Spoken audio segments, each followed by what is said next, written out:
Pour mon 68e anniversaire, j'ai reçu un cadeau mystérieux. Pas de carte, pas de nom d'expéditeur, juste quelques mots froids. Bon anniversaire. Mais j'ai immédiatement reconnu cette écriture. L'écriture que je ne pourrai jamais oublier, celle du fils que j'avais élevé pendant 20 ans. Je ne l'avais pas vu depuis 3 ans. J'ai ouvert la boîte. Une bouteille d'Armagnac de collection, si belle qu'on aurait voulu la garder en vitrine. Mais Étienne ne savait pas que j'avais arrêté de boire il y a 3 ans, à cause de mon cœur malade. Au lieu de l'ouvrir, je l'ai donnée à Robert Fournier, son beau-père. Juste une bouteille d'Armagnac. C'est du moins ce que je pensais, jusqu'à ce que j'apprenne que ce cadeau avait failli nous coûter la vie à tous les deux. Et ce n'était que le début. J'ai posé la bouteille sur la table de la cuisine. La lumière du matin filtrait à travers les stores, découpant la pièce en bandes d'or et d'ombre. L'Armagnac captait la lumière comme s'il contenait un feu intérieur. L'étiquette était d'un vert profond avec des lettres dorées, le genre de design qui, on le sait, coûte plus cher que le liquide lui-même. J'ai passé mon pouce sur le seau de cire du bouchon, sentant sa douceur sous les crêtes de ma peau. L'Armagnac, c'était mon petit plaisir. Pas de façon excessive, mais de manière lente, délibérée. Un seul verre à la fin d'une journée passée à m'occuper du potager ou à nettoyer les gouttières. À l'époque où Michel était en vie, il nous en servait un à chacun après le dîner. Le dimanche, nous nous asseyions sur la balancelle de la terrasse, laissant les grillons emplir le silence. C'était avant que la crise cardiaque ne me prive de ce choix. Je n'ai pas touché une goutte depuis. Étienne le savait. Il était là, à l'hôpital, quand le médecin m'a tout expliqué.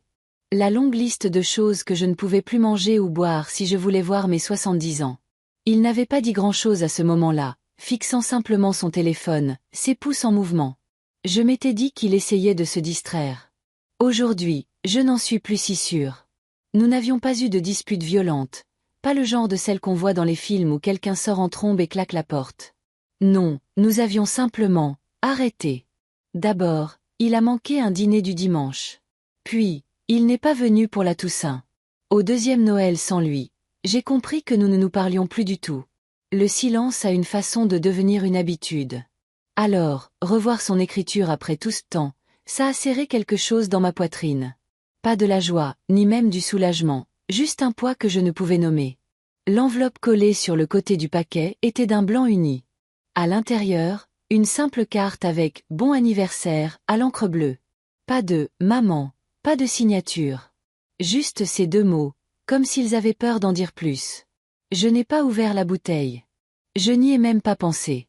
Je l'ai glissée à l'autre bout de la table et je suis retournée à mon café, qui avait refroidi.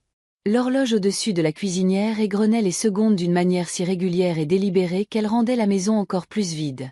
Le visage de Robert Fournier m'est venu à l'esprit. Robert est le genre d'homme qui n'arrive jamais les mains vides ou sans une caisse à outils à l'arrière de sa camionnette.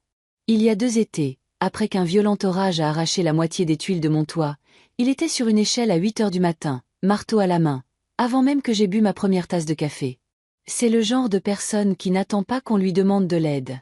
Si quelqu'un méritait quelque chose de bien, c'était lui. Et comme je ne pouvais pas boire l'Armagnac moi-même, l'idée de le voir prendre la poussière sur mon étagère me semblait mauvaise.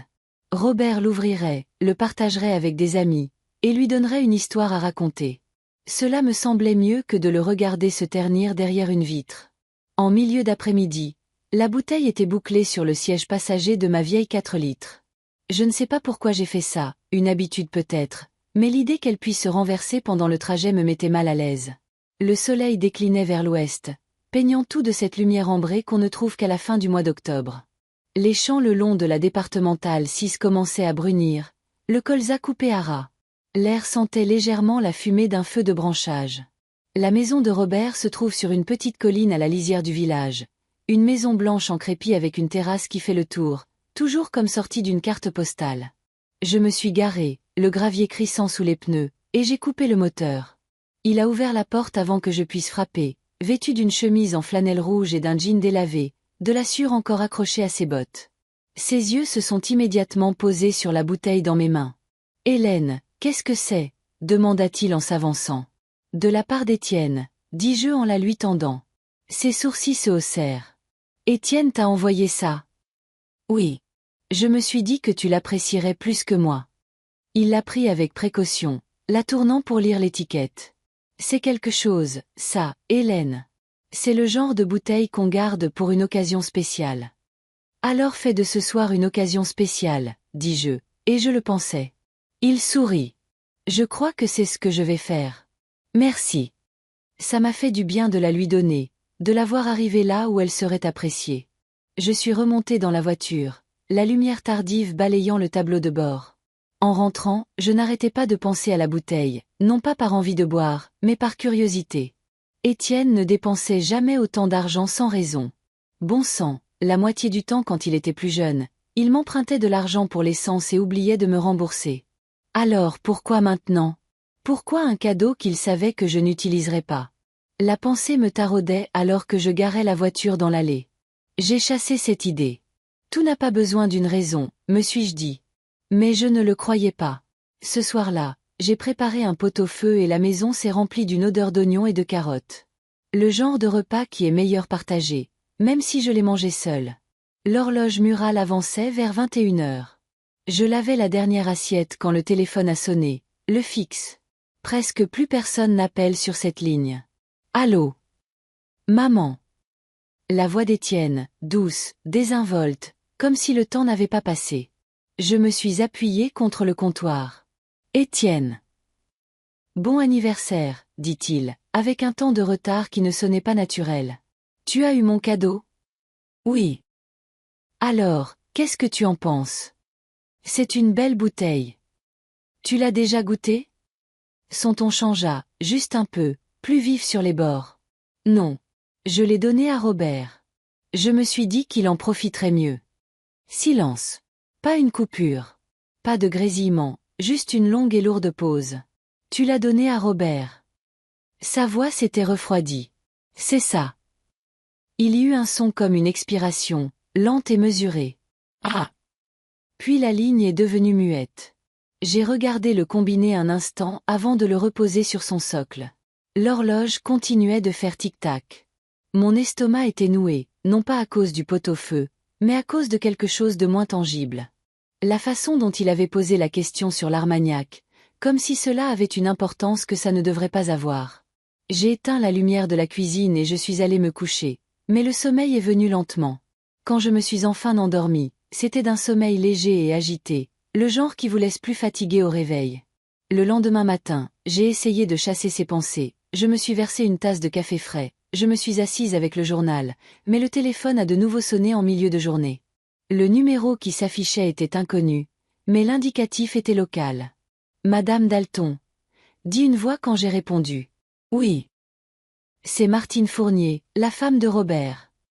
Sa voix était tendue. Je pensais que vous devriez savoir. Robert est à l'hôpital. Il s'est effondré ce matin. Il pense que c'est peut-être une sorte d'empoisonnement.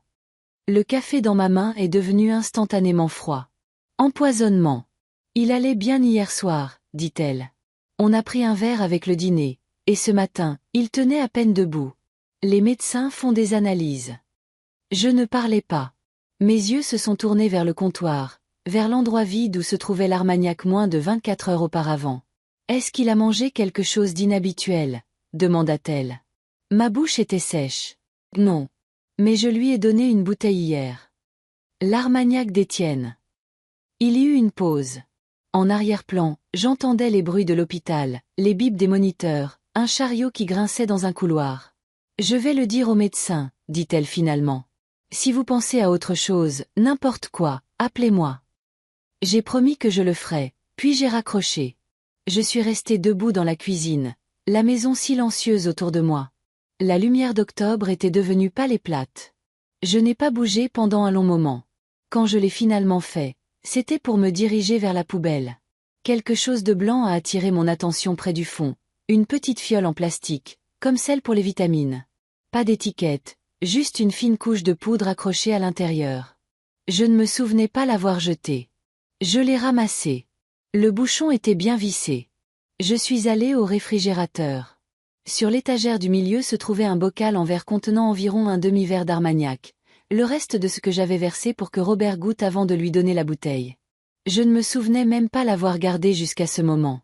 Mes mains tremblaient en le sortant et en le posant sur le comptoir à côté de la fiole. Guy. Guy et moi nous connaissions depuis plus de 30 ans, et maintenant il dirigeait un petit laboratoire vétérinaire à la sortie du village. Il me devait une faveur depuis quelques hivers, quand j'avais sorti sa camionnette d'un fossé. Je l'ai appelé. Guy, j'ai besoin que tu analyses quelque chose pour moi. Discrètement. Qu'est-ce que c'est, Hélène? De l'armagnac. Et peut-être autre chose. Il n'a pas posé plus de questions, m'a juste dit de le retrouver après la fermeture. Ce soir-là, je suis allé à son laboratoire, le bocal en verre enveloppé dans un sac en papier sur le siège à côté de moi. Guy m'a retrouvé sur le parking, blouse de laboratoire par-dessus un sweat, une légère odeur de désinfectant flottant dans l'air. C'est le genre de choses que je vais regretter, n'est-ce pas? Demanda-t-il. Dis-moi juste ce qu'il y a dedans, ai-je dit. Il a hoché la tête, a pris le sac et a disparu à l'intérieur.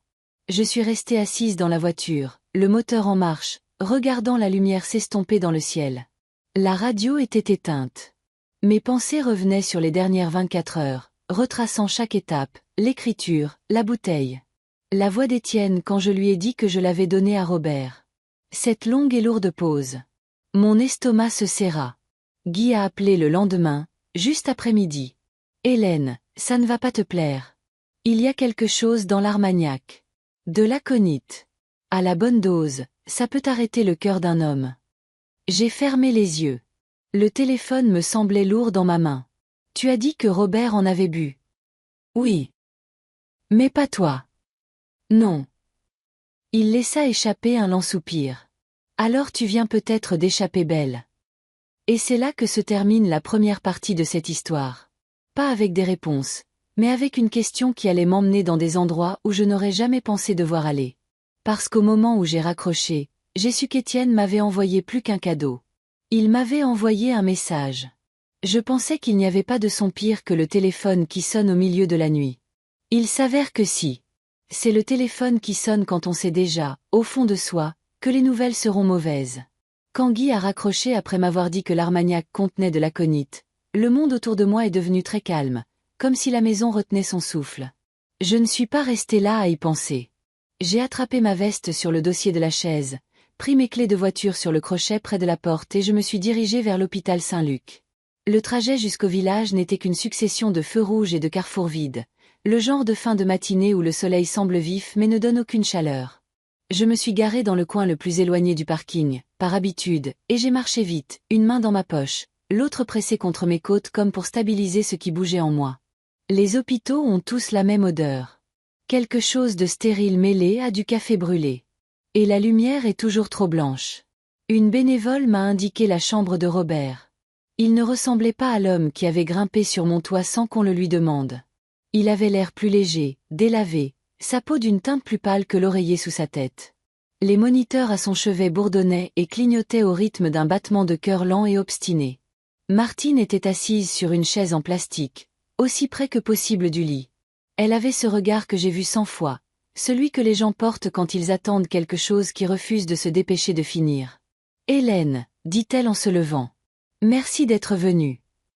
Comment va-t-il ? » Ils essaient de stabiliser son rythme cardiaque. Ses mains étaient jointes sur sa poitrine, non pas en prière, mais comme si retenir l'air fermement l'empêcherait de s'échapper. Ils ont dit avoir trouvé des signes d'une toxine végétale. Ils font d'autres tests. Je me suis approchée du lit. La bouche de Robert était entr'ouverte, une ligne de souffle entrant et une ligne de souffle sortant. Ses cheveux, toujours soigneusement peignés en arrière, étaient tombés sur son front d'une manière qui le faisait paraître plus jeune et plus fragile à la fois. Je n'étais pas de la famille, pas sur le papier. Mais le sang n'est pas la seule mesure de la proximité. Parfois, c'est la personne qui se présente avec un marteau et un sourire avant que vous n'ayez eu le temps de vous inquiéter que votre toit puisse fuir. A-t-il mangé quelque chose d'inhabituel hier soir ? Ai-je demandé. Ou bu quelque chose qu'il ne boit pas d'habitude ? Nous avons tous les deux bu un verre avec le dîner. Elle me regarda, la question déjà là. La bouteille que tu as apportée. Il a dit que c'était le meilleur. Armagnac qu'il ait jamais goûté. Il voulait garder le reste pour une occasion spéciale. Ma mâchoire se contracta sans que je le lui ordonne. Il faut que tu dises exactement ça au médecin, dis-je. Dis-leur qu'elle était neuve, non ouverte. Et dis-leur que je peux leur fournir un petit échantillon de la même bouteille. Elle tendit la main comme pour prendre la mienne, puis se ravisa et agrippa la barrière du lit à la place. Hélène, qu'est-ce que c'est? Penses-tu que... Je ne sais pas ce que je pense, dis-je, ce qui n'était qu'à moitié un mensonge. Mais je vais le découvrir. Le médecin est entré. Un homme dans la cinquantaine avec un visage qui avait appris à ne pas réagir. Il a expliqué, d'un ton calme et exercé, les rythmes, les enzymes et l'observation. Il n'a pas dit ce qu'il ne savait pas, et il ne savait pas grand-chose encore. Quand il est parti, Martine s'est rassise, et j'ai promis de l'appeler dès que j'aurai quelque chose d'utile. Elle a hoché la tête, mais son hochement n'avait aucun poids. C'était quelque chose à faire avec sa tête, car ses mains étaient déjà occupées à rester serrées. Je suis sortie, la mâchoire toujours crispée et les mains enfoncées dans les poches de ma veste. Les portes automatiques se sont ouvertes, me frappant d'un air qui semblait anormal pour octobre, aussi lumineux qu'une carte postale et aussi froid qu'une église. Dans la voiture, je n'ai pas démarré le moteur tout de suite. Je suis restée assise, la clé à mi-course dans le contact, et j'ai regardé mon reflet dans le rétroviseur. Je ressemblais à une femme qui n'avait plus rien à briser, qui n'ait déjà été fêlée une fois. Aconite, dis-je à voix haute, testant les mots dans l'air comme un menuisier vérifie une planche pour voir si elle est voilée. Il sonnait méchamment. Il sonnait délibérément. Sur le chemin du retour, la route se déroulait comme une cassette que l'on a trop écoutée. J'ai tourné dans ma rue sans rien remarquer d'autre. Les boîtes aux lettres, le chien à la maison du coin, l'homme qui ratissait les feuilles avec son fils. Je me suis garée, j'ai verrouillé la voiture sans réfléchir et je suis allée directement au réfrigérateur. Le bocal en verre avec le fond d'Armagnac était toujours là, sur l'étagère du milieu, caché derrière le lait. Je l'ai soulevé à la lumière et j'ai regardé le liquide s'enrouler contre le verre quand je l'ai incliné. On ne le saurait pas en le regardant. On ne le sait jamais. Toutes les pires choses se présentent sous des apparences inoffensives. J'ai posé le bocal près de l'évier et j'ai traversé la pièce jusqu'à la poubelle. J'avais jeté cette petite fiole blanche hier. Je n'avais pas sorti le sac. Je suis une vieille femme vivant seule, et ma poubelle ne se remplit pas aussi vite qu'avant. J'ai soulevé le couvercle, j'ai regardé et j'ai senti mon corps s'immobiliser. Le sac avait été soulevé et remis à l'envers, et la fiole avait disparu. J'ai regardé la porte. Le pêne dormant était enclenché comme je l'avais laissé la nuit dernière. Les fenêtres étaient fermées et verrouillées. Je ne garde pas de double des clés sous des pierres ou des paillassons.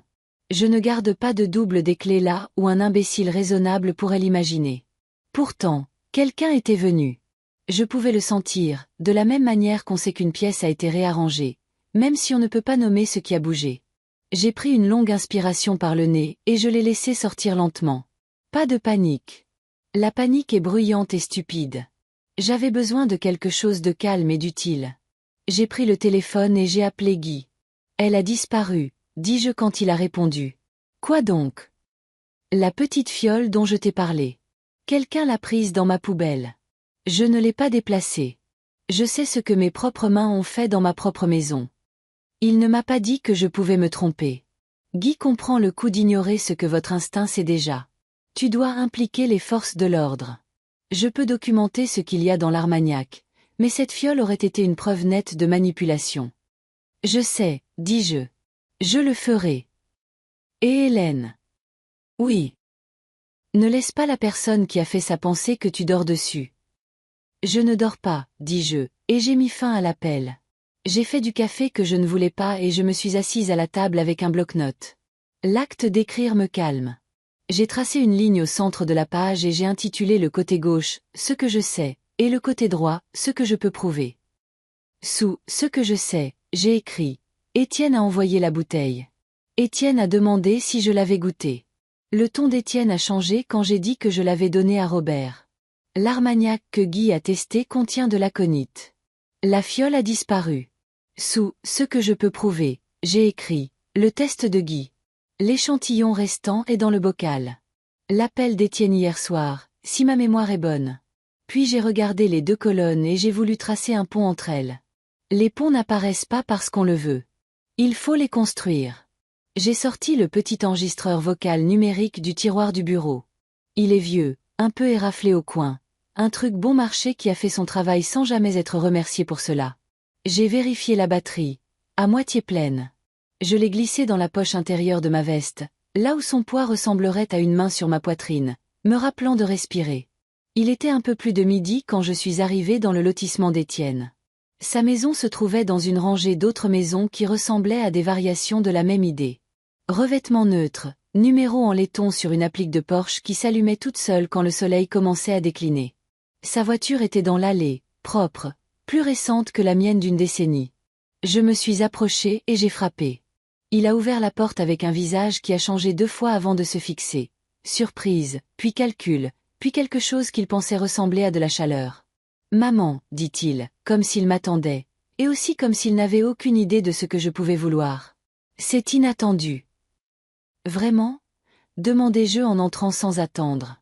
L'endroit sentait le citron et rien d'autre. Il le garde bien rangé.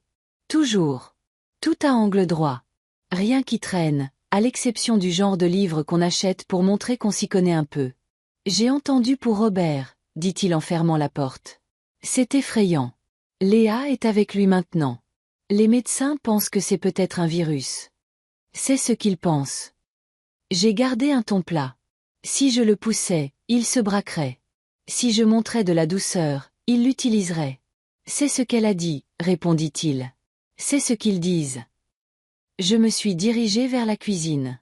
Là, sur le comptoir, se trouvaient 3 bouteilles, 2 de bourbon, une de riz, alignées comme des soldats. Aucune n'était de la marque qu'il m'avait offerte. Aucune n'était ouverte. Je me suis retourné vers lui. Il me regardait observer ses affaires, et il souriait comme quelqu'un qui croit que l'apparence de son sourire correspond à son effet. « Tu as goûté la bouteille que tu m'as envoyée ?» ai-je demandé. Il a ri doucement. « Le but était que tu en profites. Tu sais, pour ton anniversaire. Tu sais que je ne bois plus. » Les gens changent, dit-il avec un haussement d'épaule, qui me donnait l'impression de n'avoir aucun intérêt particulier. Je me suis approché d'un pas du comptoir et j'ai passé un doigt sur le bord du verre vide posé près de l'évier, comme une femme qui tue le temps pendant que son hôte prépare le café. Robert a bien aimé, dis-je. Il a dit que sa coulée préférée était celle de l'étagère du milieu, le single malt. Il a cligné des yeux une seule fois, plus lentement qu'un réflexe. Oui. C'est drôle, dis-je, et je pouvais sentir l'enregistreur dans ma poche, stable comme un battement de cœur. Je ne t'ai jamais dit où elle était rangée. Pendant la plus petite fraction de seconde, il est resté immobile, comme un animal qui entend une brindille craquer. Puis sa bouche s'est relevée d'un côté, et il a secoué la tête avec un petit rire étudié. Tu as dû le faire. Tu deviens bavarde quand tu es sentimentale.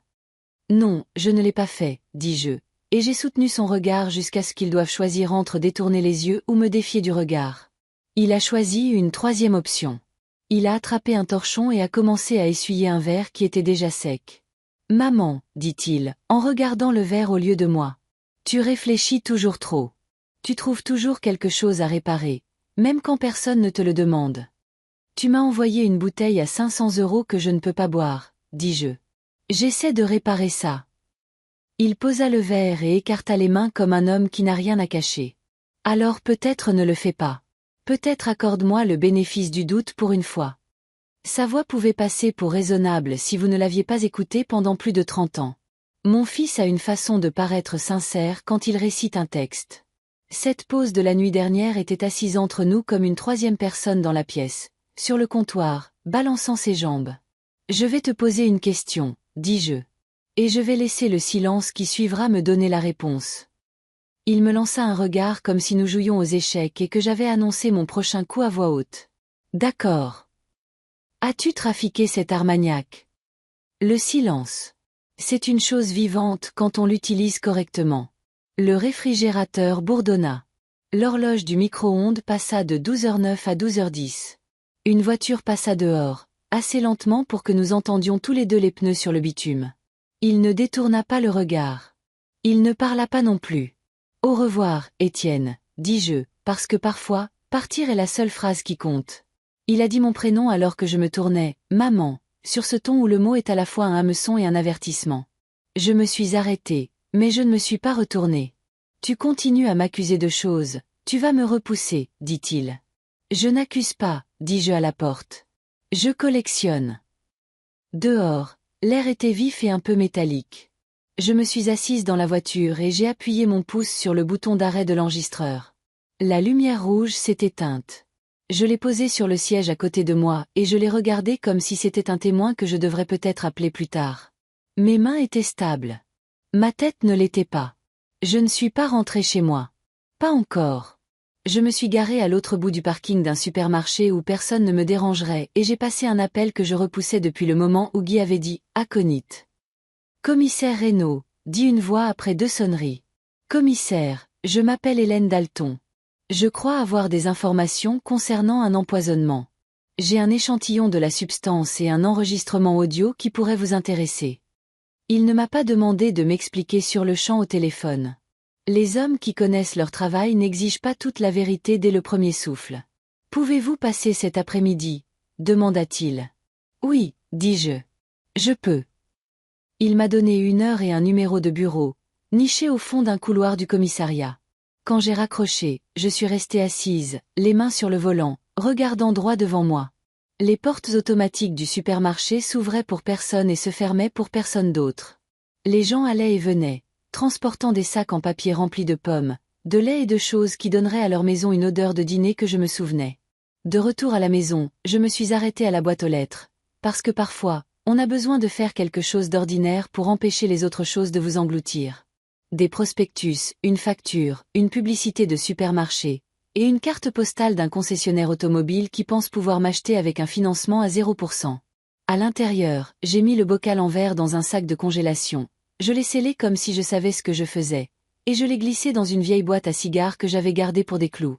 L'enregistreur est allé dans la même boîte. J'ai mis la boîte dans un sac en papier avec des poignées.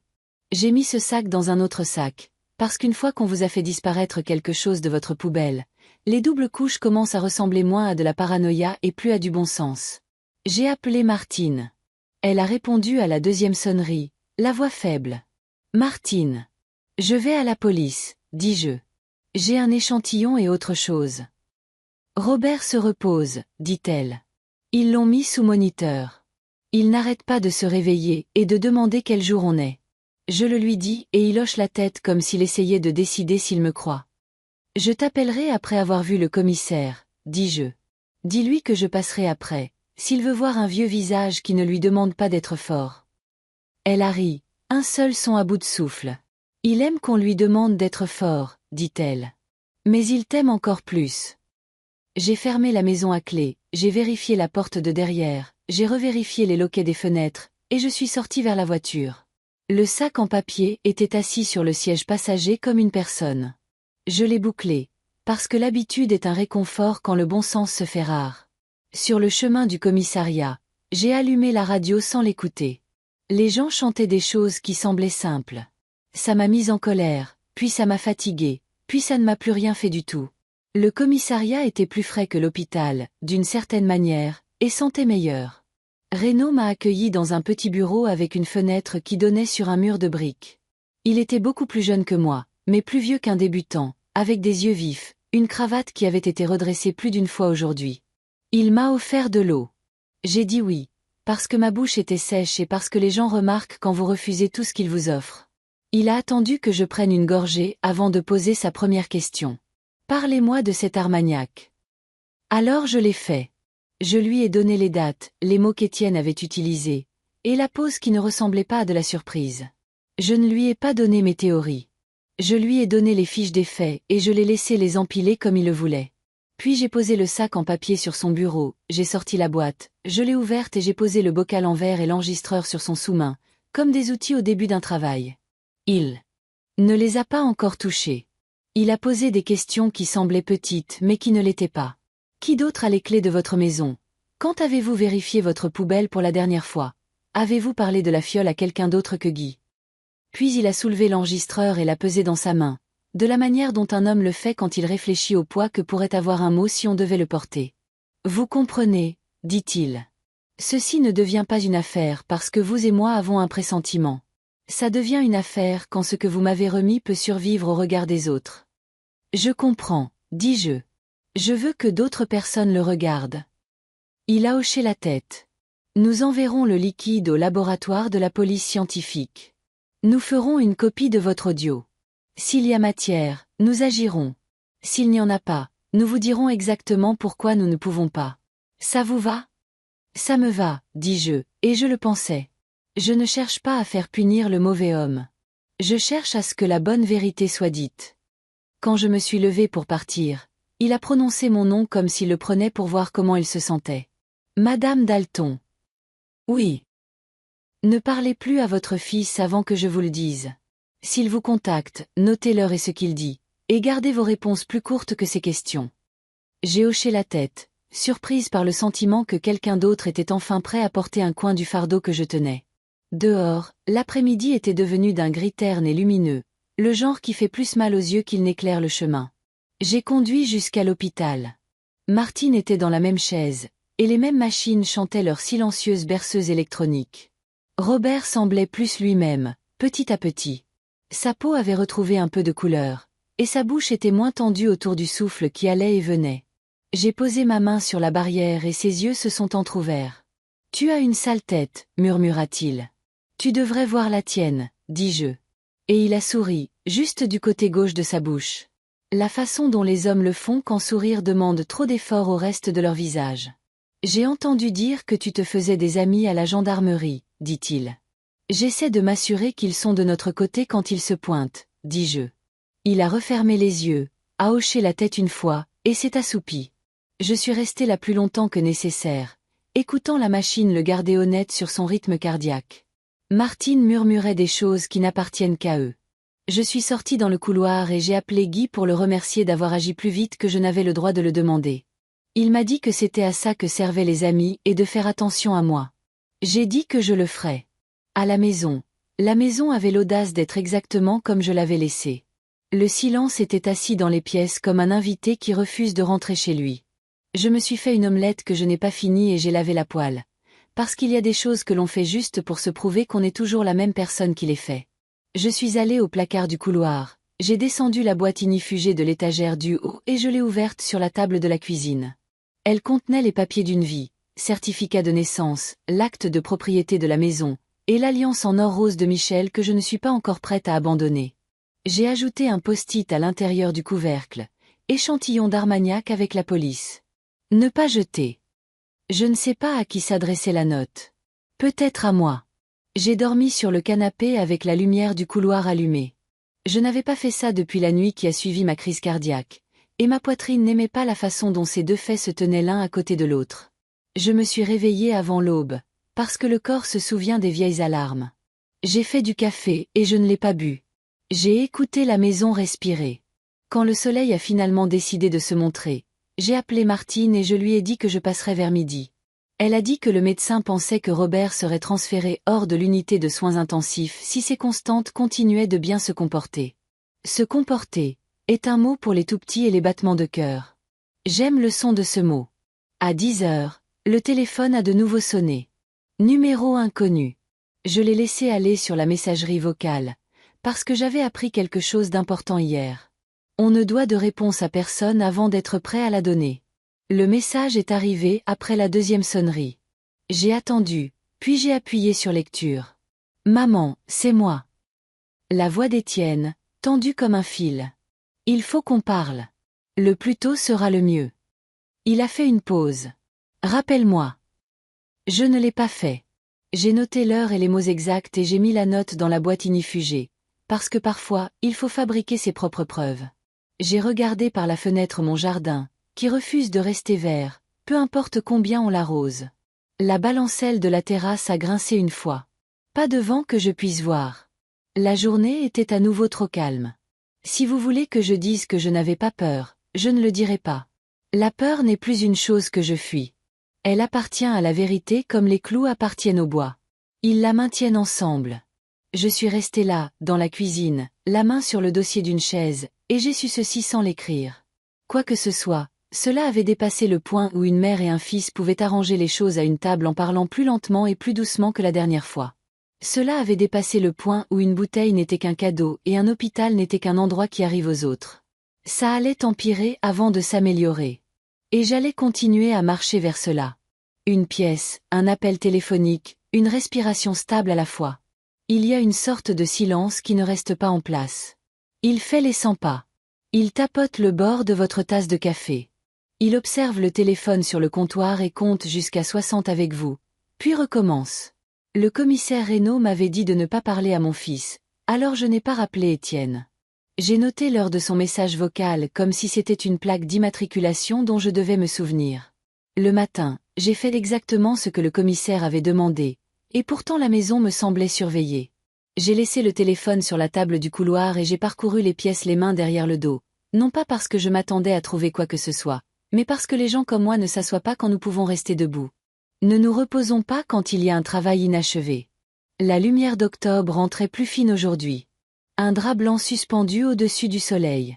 J'ai vérifié la porte de derrière, les loquets des fenêtres, l'entrée latérale du garage avec la serrure têtue qu'il faut soulever en tournant. Tout était en ordre, tout était normal. Normal n'est pas la même chose que sûr. J'ai fait une deuxième cafetière. Je ne l'ai pas bu et j'ai ouvert la boîte ignifugée sur la table de la cuisine. À l'intérieur, l'acte de propriété, une pile de formulaires d'assurance, l'alliance de Michel, la fiche où j'avais copié les mots exacts du message d'Étienne. J'ai ajouté une autre fiche, commissaire Reynaud, 14h30, soulignée 2 fois. Toute la matinée, j'avais repoussé l'appel au commissariat, non pas par hésitation, mais parce que je voulais arriver avec une journée de stabilité en moi. Avant de partir, j'ai fait un dernier tour lent de la maison. Dans l'entrée, je me suis arrêté. Le pêne dormant était aligné avec la gâche, mais avec un décalage d'une fraction de millimètre, une nouvelle éraflure sur le bord du métal, légère, comme celle qu'une clé qui n'est pas parfaitement taillée laissera après quelques utilisations. Rien de cassé, rien de forcé, juste une marque que l'on ne remarque que si l'on connaît la porte comme les os de sa main. Une pensée s'est installée dans ma poitrine et n'a pas bougé. Quelqu'un s'était introduit chez moi. Je suis allé au tiroir à bric-à-brac et j'ai trouvé un bout de fil et un morceau de ruban adhésif transparent. J'ai posé le fil au bas du cadre de la porte et je l'ai fixé avec le ruban adhésif pour qu'il reste en place. Une astuce que j'avais apprise d'un caporal qui en avait assez de trouver son casier fouillé. On ne piège pas un voleur, on raconte une histoire sur sa présence ou son absence. Quand je suis monté dans la 4 litres, la maison semblait vide et inoffensive, ce qui est exactement l'apparence qu'une maison devrait avoir. J'ai reculé quand même, comme si je laissais un animal endormi derrière moi. Saint-Luc est à 3 virages et une longue ligne droite du commissariat. Alors j'avais l'hôpital dans les os en marchant dans le couloir jusqu'au bureau du commissaire Reynaud. Il a l'une de ces pièces qu'il donne au gradé intermédiaire. Petite fenêtre, grand bureau, des piles de dossiers qui semblent pousser dans le noir. Il s'est levé pour me serrer la main et m'a désigné une chaise. Il n'avait pas l'air d'un homme qui avait veillé trop tard ni d'un homme qui avait trop bien dormi. Il avait l'air d'un homme qui savait quoi faire d'un fait net. « Merci d'être venue, Madame Dalton, dit-il. Et pour les échantillons d'hier. Nous les avons envoyés au laboratoire de la police scientifique. Les résultats préliminaires de votre ami Guy correspondent à ce que nous avons vu. Nous prenons cela très au sérieux. Je suppose que sérieusement à des niveaux, dis-je. Il a presque souri. C'est exact. Pour l'instant, cela signifie que nous rassemblons des confirmations. Le panel toxicologique de l'hôpital, votre audio, la chaîne de possession de votre échantillon. Il a glissé un bloc-notes vers moi. Je veux votre chronologie, dans vos propres mots. Quand vous avez reçu le colis, quand vous l'avez donné à Monsieur Fournier, quand votre fils a appelé, quand vous avez découvert que la fiole manquait. Je lui ai tout raconté, sans détour, en regardant son stylo bouger. Il n'a pas interrompu, sauf pour vérifier une heure ou un jour. Quand j'ai eu fini, il a tapoté le bloc-notes avec le côté du stylo et s'est penché en arrière. Vous avez dit que le sac poubelle avait été dérangé. Mis à l'envers. Je ne l'ai pas déplacé. Un signe d'effraction. Non. Quelqu'un d'autre a les clés? Pas de double cachet. Personne à qui j'en ai donné un récemment. Ma belle-fille en avait un. Mon fils en avait un quand il était plus jeune. Quand l'avez-vous vu en sa possession pour la dernière fois? La réponse voulait être « il y a une éternité », mais la vérité est entrée vêtue d'une blouse d'hôpital. Il y a 5 ans, après ma crise cardiaque, quand Étienne était passé à la maison pour prendre quelques affaires pour moi avant ma sortie. Il avait apporté un sac avec des chaussons, un jogging et mon chargeur de téléphone. À l'époque, je l'avais remercié pour la petite miséricorde de se souvenir du chargeur. Je ne lui avais pas demandé mes clés. J'avais supposé que je les avais laissées sur le comptoir de la cuisine. Après ma crise cardiaque, dis-je lentement. Il les avait alors. Je ne me souviens pas qu'il me les ait rendus. Renaud a hoché la tête, ni surpris ni satisfait. Si quelqu'un est entré sans effraction, cela aide à expliquer la fiole manquante. Quelqu'un d'autre était au courant de la fiole? Juste Guy.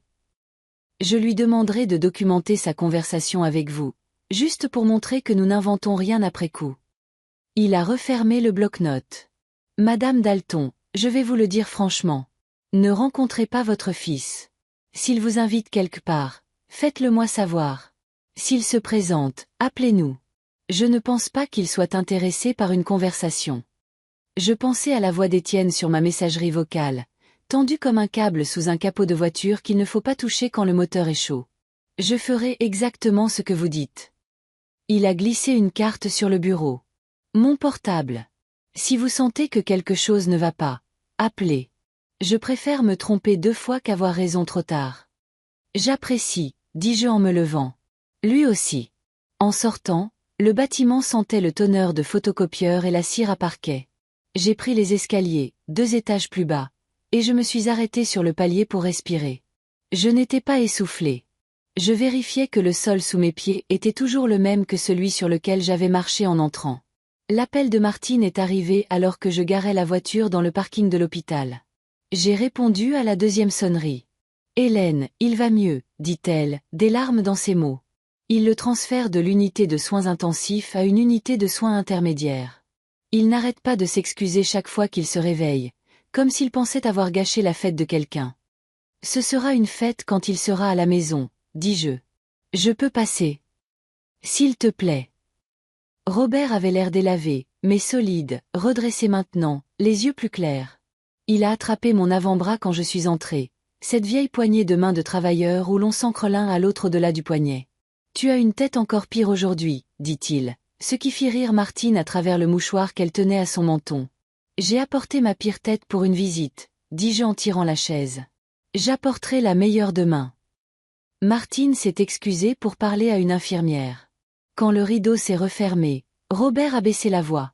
Hélène, entre nous. Il a jeté un coup d'œil à la porte, puis est revenu à moi. Tu penses qu'Étienne a fait ça? Je pense que cette bouteille n'était pas un cadeau. Il a observé mon visage comme s'il y apprenait une langue. Tu vas t'en sortir avec ça. Je vais respecter la loi, dis-je. Je vais rester stable. Ce n'est pas ce que j'ai demandé. J'ai laissé la question en suspens assez longtemps pour lui montrer que je l'avais entendue. Je vais m'en sortir. Il a serré mon avant-bras une fois, puis a lâché. Les gens comme nous ne s'étreignent pas, sauf si nous enterrons quelqu'un. La pression et le laisser-passer pour ressentir sans la paperasse. Le rideau s'est ouvert et Martine est revenue avec une femme plus jeune à ses côtés, la trentaine, les cheveux tirés en une queue de cheval pratique, les yeux cernés de fatigue mais vifs. Je l'ai reconnue d'après des photos sur la cheminée chez Étienne. Léa. Ma belle-fille. Nous nous étions parlé 2 fois depuis le mariage, poliment, comme des voisins qui vivent à 2 rues l'un de l'autre. Hélène, dit-elle. Je suis contente que vous soyez là. Je me suis levée. Comment tenez-vous le coup? Elle a jeté un coup d'œil à Robert. Effrayée, en colère, surtout effrayée. Sa voix a baissé. Il faut qu'on parle. Martine a caressé la main de Robert et a dit « Je vous laisse 2 minutes » et elle est sortie dans le couloir. Une femme qui comprend quand une conversation a besoin d'intimité, même si ce n'est pas elle qui l'a demandé. Léa a fait un geste vers le petit salon familial au coin du couloir. Il y avait une machine à café qui donnait à tout un goût de plastique et 2 chaises au dossier trop droit pour être confortable. Elle ne s'est pas assise. Je ne l'ai pas fait non plus. Je ne sais pas ce que vous savez, dit-elle. Mais je sais qu'Étienne est différent depuis longtemps. Distant, secret. Il garde des bocaux sur une étagère dans le garage, des plantes séchées. Il dit que c'est pour un hobby. Il a rejoint des groupes en ligne sur l'extraction d'herbes. Je ne pensais pas.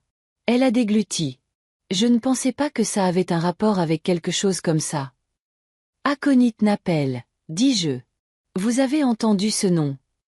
Ses yeux ont montré une reconnaissance, ou de la peur, ou les 2. Oui. Je l'ai vu dans son historique de recherche. Je pensais qu'il lisait, c'est tout. Le commissaire Renaud voudra vous parler, si vous êtes d'accord. Elle a hoché la tête trop vite. Je l'ai déjà appelé.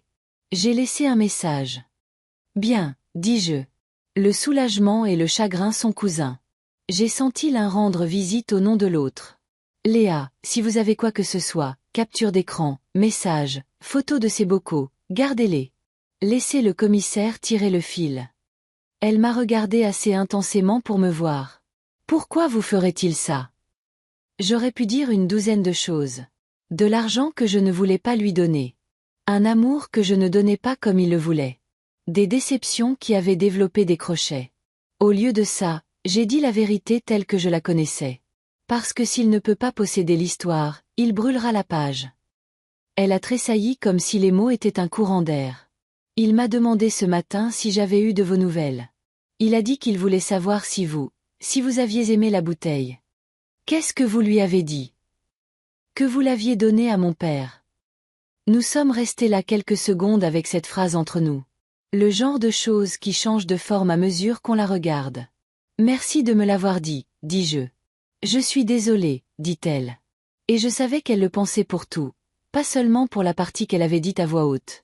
Nous sommes retournés dans la chambre de Robert et avons dit des choses plus douces sur le temps, le football et le genre de soupe que la cafétéria essaie d'appeler poulet et vermicelle. Je suis partie quand l'infirmière est venue vérifier ses moniteurs, promettant d'apporter des magazines et faisant semblant que cela avait de l'importance pour le résultat. Sur le chemin du retour, je me suis arrêtée à la quincaillerie. J'ai acheté 2 nouveaux verrous et un paquet de ces petites alarmes autocollantes qui hurlent si une porte s'ouvre quand elles sont activées. Le vendeur m'a encaissé et a fait un commentaire sur l'hiver qui arrivait tôt. J'ai dit quelque chose sur le besoin de prendre de l'avance. Il a mis les verrous dans un sac comme s'ils étaient des provisions et m'a souhaité une bonne journée. On se dit ça les uns aux autres. Bonne journée. Si la journée veut bien écouter. À la maison, le fil que j'avais collé au bas du cadre de la porte était exactement là où je l'avais mis. Intact. Je suis passé par-dessus et j'ai refermé la porte derrière moi d'un clic doux. J'avais pensé à appeler un serrurier, mais installer les verrous moi-même, c'était comme faire mon lit dans un motel étranger. Si je le fais, peut-être que je pourrais poser ma tête sans tout ce bruit. J'ai installé le premier verrou sur la porte de derrière, puis le second sur la porte d'entrée, vissant les plaques lentement et fermement, les muscles de mes avant-bras familiers avec l'angle et la poussée. Les petites alarmes se sont collées au cadre de porte avec un son de pansement qu'on retire. Je les ai activées, et j'ai ouvert la porte pour entendre la preuve stridente qu'elles fonctionneraient. Elles l'ont fait. Bien. Quand j'ai eu fini, le soleil avait suffisamment baissé pour dessiner de longues ombres sur le sol. J'ai réchauffé une conserve de soupe et je l'ai mangée debout, le bol dans ma main gauche et la cuillère dans ma droite. Vieilles habitudes, moins de vaisselle à faire comme ça. Le téléphone a vibré sur la table du couloir. Je n'ai pas sursauté. Je m'en suis approchée à la vitesse d'une femme qui va répondre à sa porte. Numéro inconnu à nouveau. Je l'ai laissé vibrer. Il s'est arrêté. Quelques secondes plus tard, un SMS est apparu. Étienne. Il faut qu'on se parle face à face aujourd'hui. Un deuxième SMS a suivi avant que je puisse réfléchir au premier. Étienne. Ne rends pas les choses pires qu'elles ne le sont. J'ai posé le téléphone comme s'il pouvait me brûler. J'ai noté l'heure et les SMS exactement tels qu'ils étaient arrivés sur une fiche et j'ai ajouté la fiche à la boîte inifugée. Puis j'ai pris la carte du commissaire Reynaud dans mon portefeuille et j'ai composé le numéro. Il a décroché à la deuxième sonnerie. Reynaud. C'est Dalton, dis-je. Il demande à me voir. N'y allez pas, dit-il, les deux mots nets comme une barrière qui se ferme. Transférez-moi les SMS. Je les enregistrerai. S'il appelle, laissez-le sur la messagerie vocale. Il en a laissé un plus tôt. Je l'ai transcrit. Bien. Continuez comme ça. J'ai hésité. Commissaire, pourriez-vous passer jeter un œil à ma porte d'entrée? Je pense que quelqu'un a utilisé une clé qui n'était pas la mienne. Je peux envoyer un agent pour photographier et documenter. Je passerai si je suis libre dans l'heure qui vient. Il est arrivé 40 minutes plus tard avec un jeune en uniforme nommé Patel. Ils ont photographié la gâche, la minuscule éraflure où la clé avait gratté, le fil collé bas comme un fil piège. Reynaud n'a pas fait la grimace. Il n'a pas l'air d'un homme qui aime avoir raison, mais il ne perd pas non plus d'énergie à faire semblant d'être surpris quand il ne l'est pas. « Avez-vous le jeu de clés original ?» demanda-t-il. Je suis allé au placard du couloir et j'ai descendu la petite boîte en fer blanc où nous gardions les doubles il y a 20 ans. À l'intérieur, 2 clés en laiton marquées « Avant » et « Arrière » de l'écriture soignée de mon mari. Une clé de boîte aux lettres et une clé qui n'aurait pas dû être là, Une copie sans marque, taillée légèrement de travers, si bien qu'elle était mal à l'aise dans la boîte. Mon estomac s'est glacé. Celle-ci n'est pas à nous, dis-je. Nous n'en avons jamais eu une sans étiquette. Nous étiquetons tout. Renaud a demandé à Patel de la mettre sous scellé. Nous verrons si nous pouvons relever des empreintes, dit-il. Sans promesse. Les clés ne sont pas amies avec les empreintes digitales. Faites ce que vous pouvez, dis-je. J'aimerais que chaque petite chose dans cette histoire arrête de prétendre qu'elle n'est pas connectée au reste. Quand ils sont partis, la maison semblait différente. Pas plus sûre, pas moins surveillée, juste. Témoin. Il y a une chose qui se produit lorsque le monde officiel entre dans votre monde privé. Le sol s'incline, puis se redresse sous un nouvel angle. Je me suis assise à la table de la cuisine et j'ai tenu ma tasse de café à 2 mains, bien qu'elle soit vide. La balancelle de la terrasse a grincé. Pas de vent que je puisse voir. J'ai écouté des bruits de pas qui n'étaient pas là. J'ai mis le téléphone en mode « ne pas déranger » et je l'ai posé face contre table. Quand j'étais petite, je pensais que l'âge adulte signifiait que personne ne pourrait me dire quoi faire. Maintenant, cela signifie que j'ai appris qui écouter. Vers 21h, une voiture a tourné au ralenti dehors assez longtemps pour que je me lève et que j'aille à la fenêtre.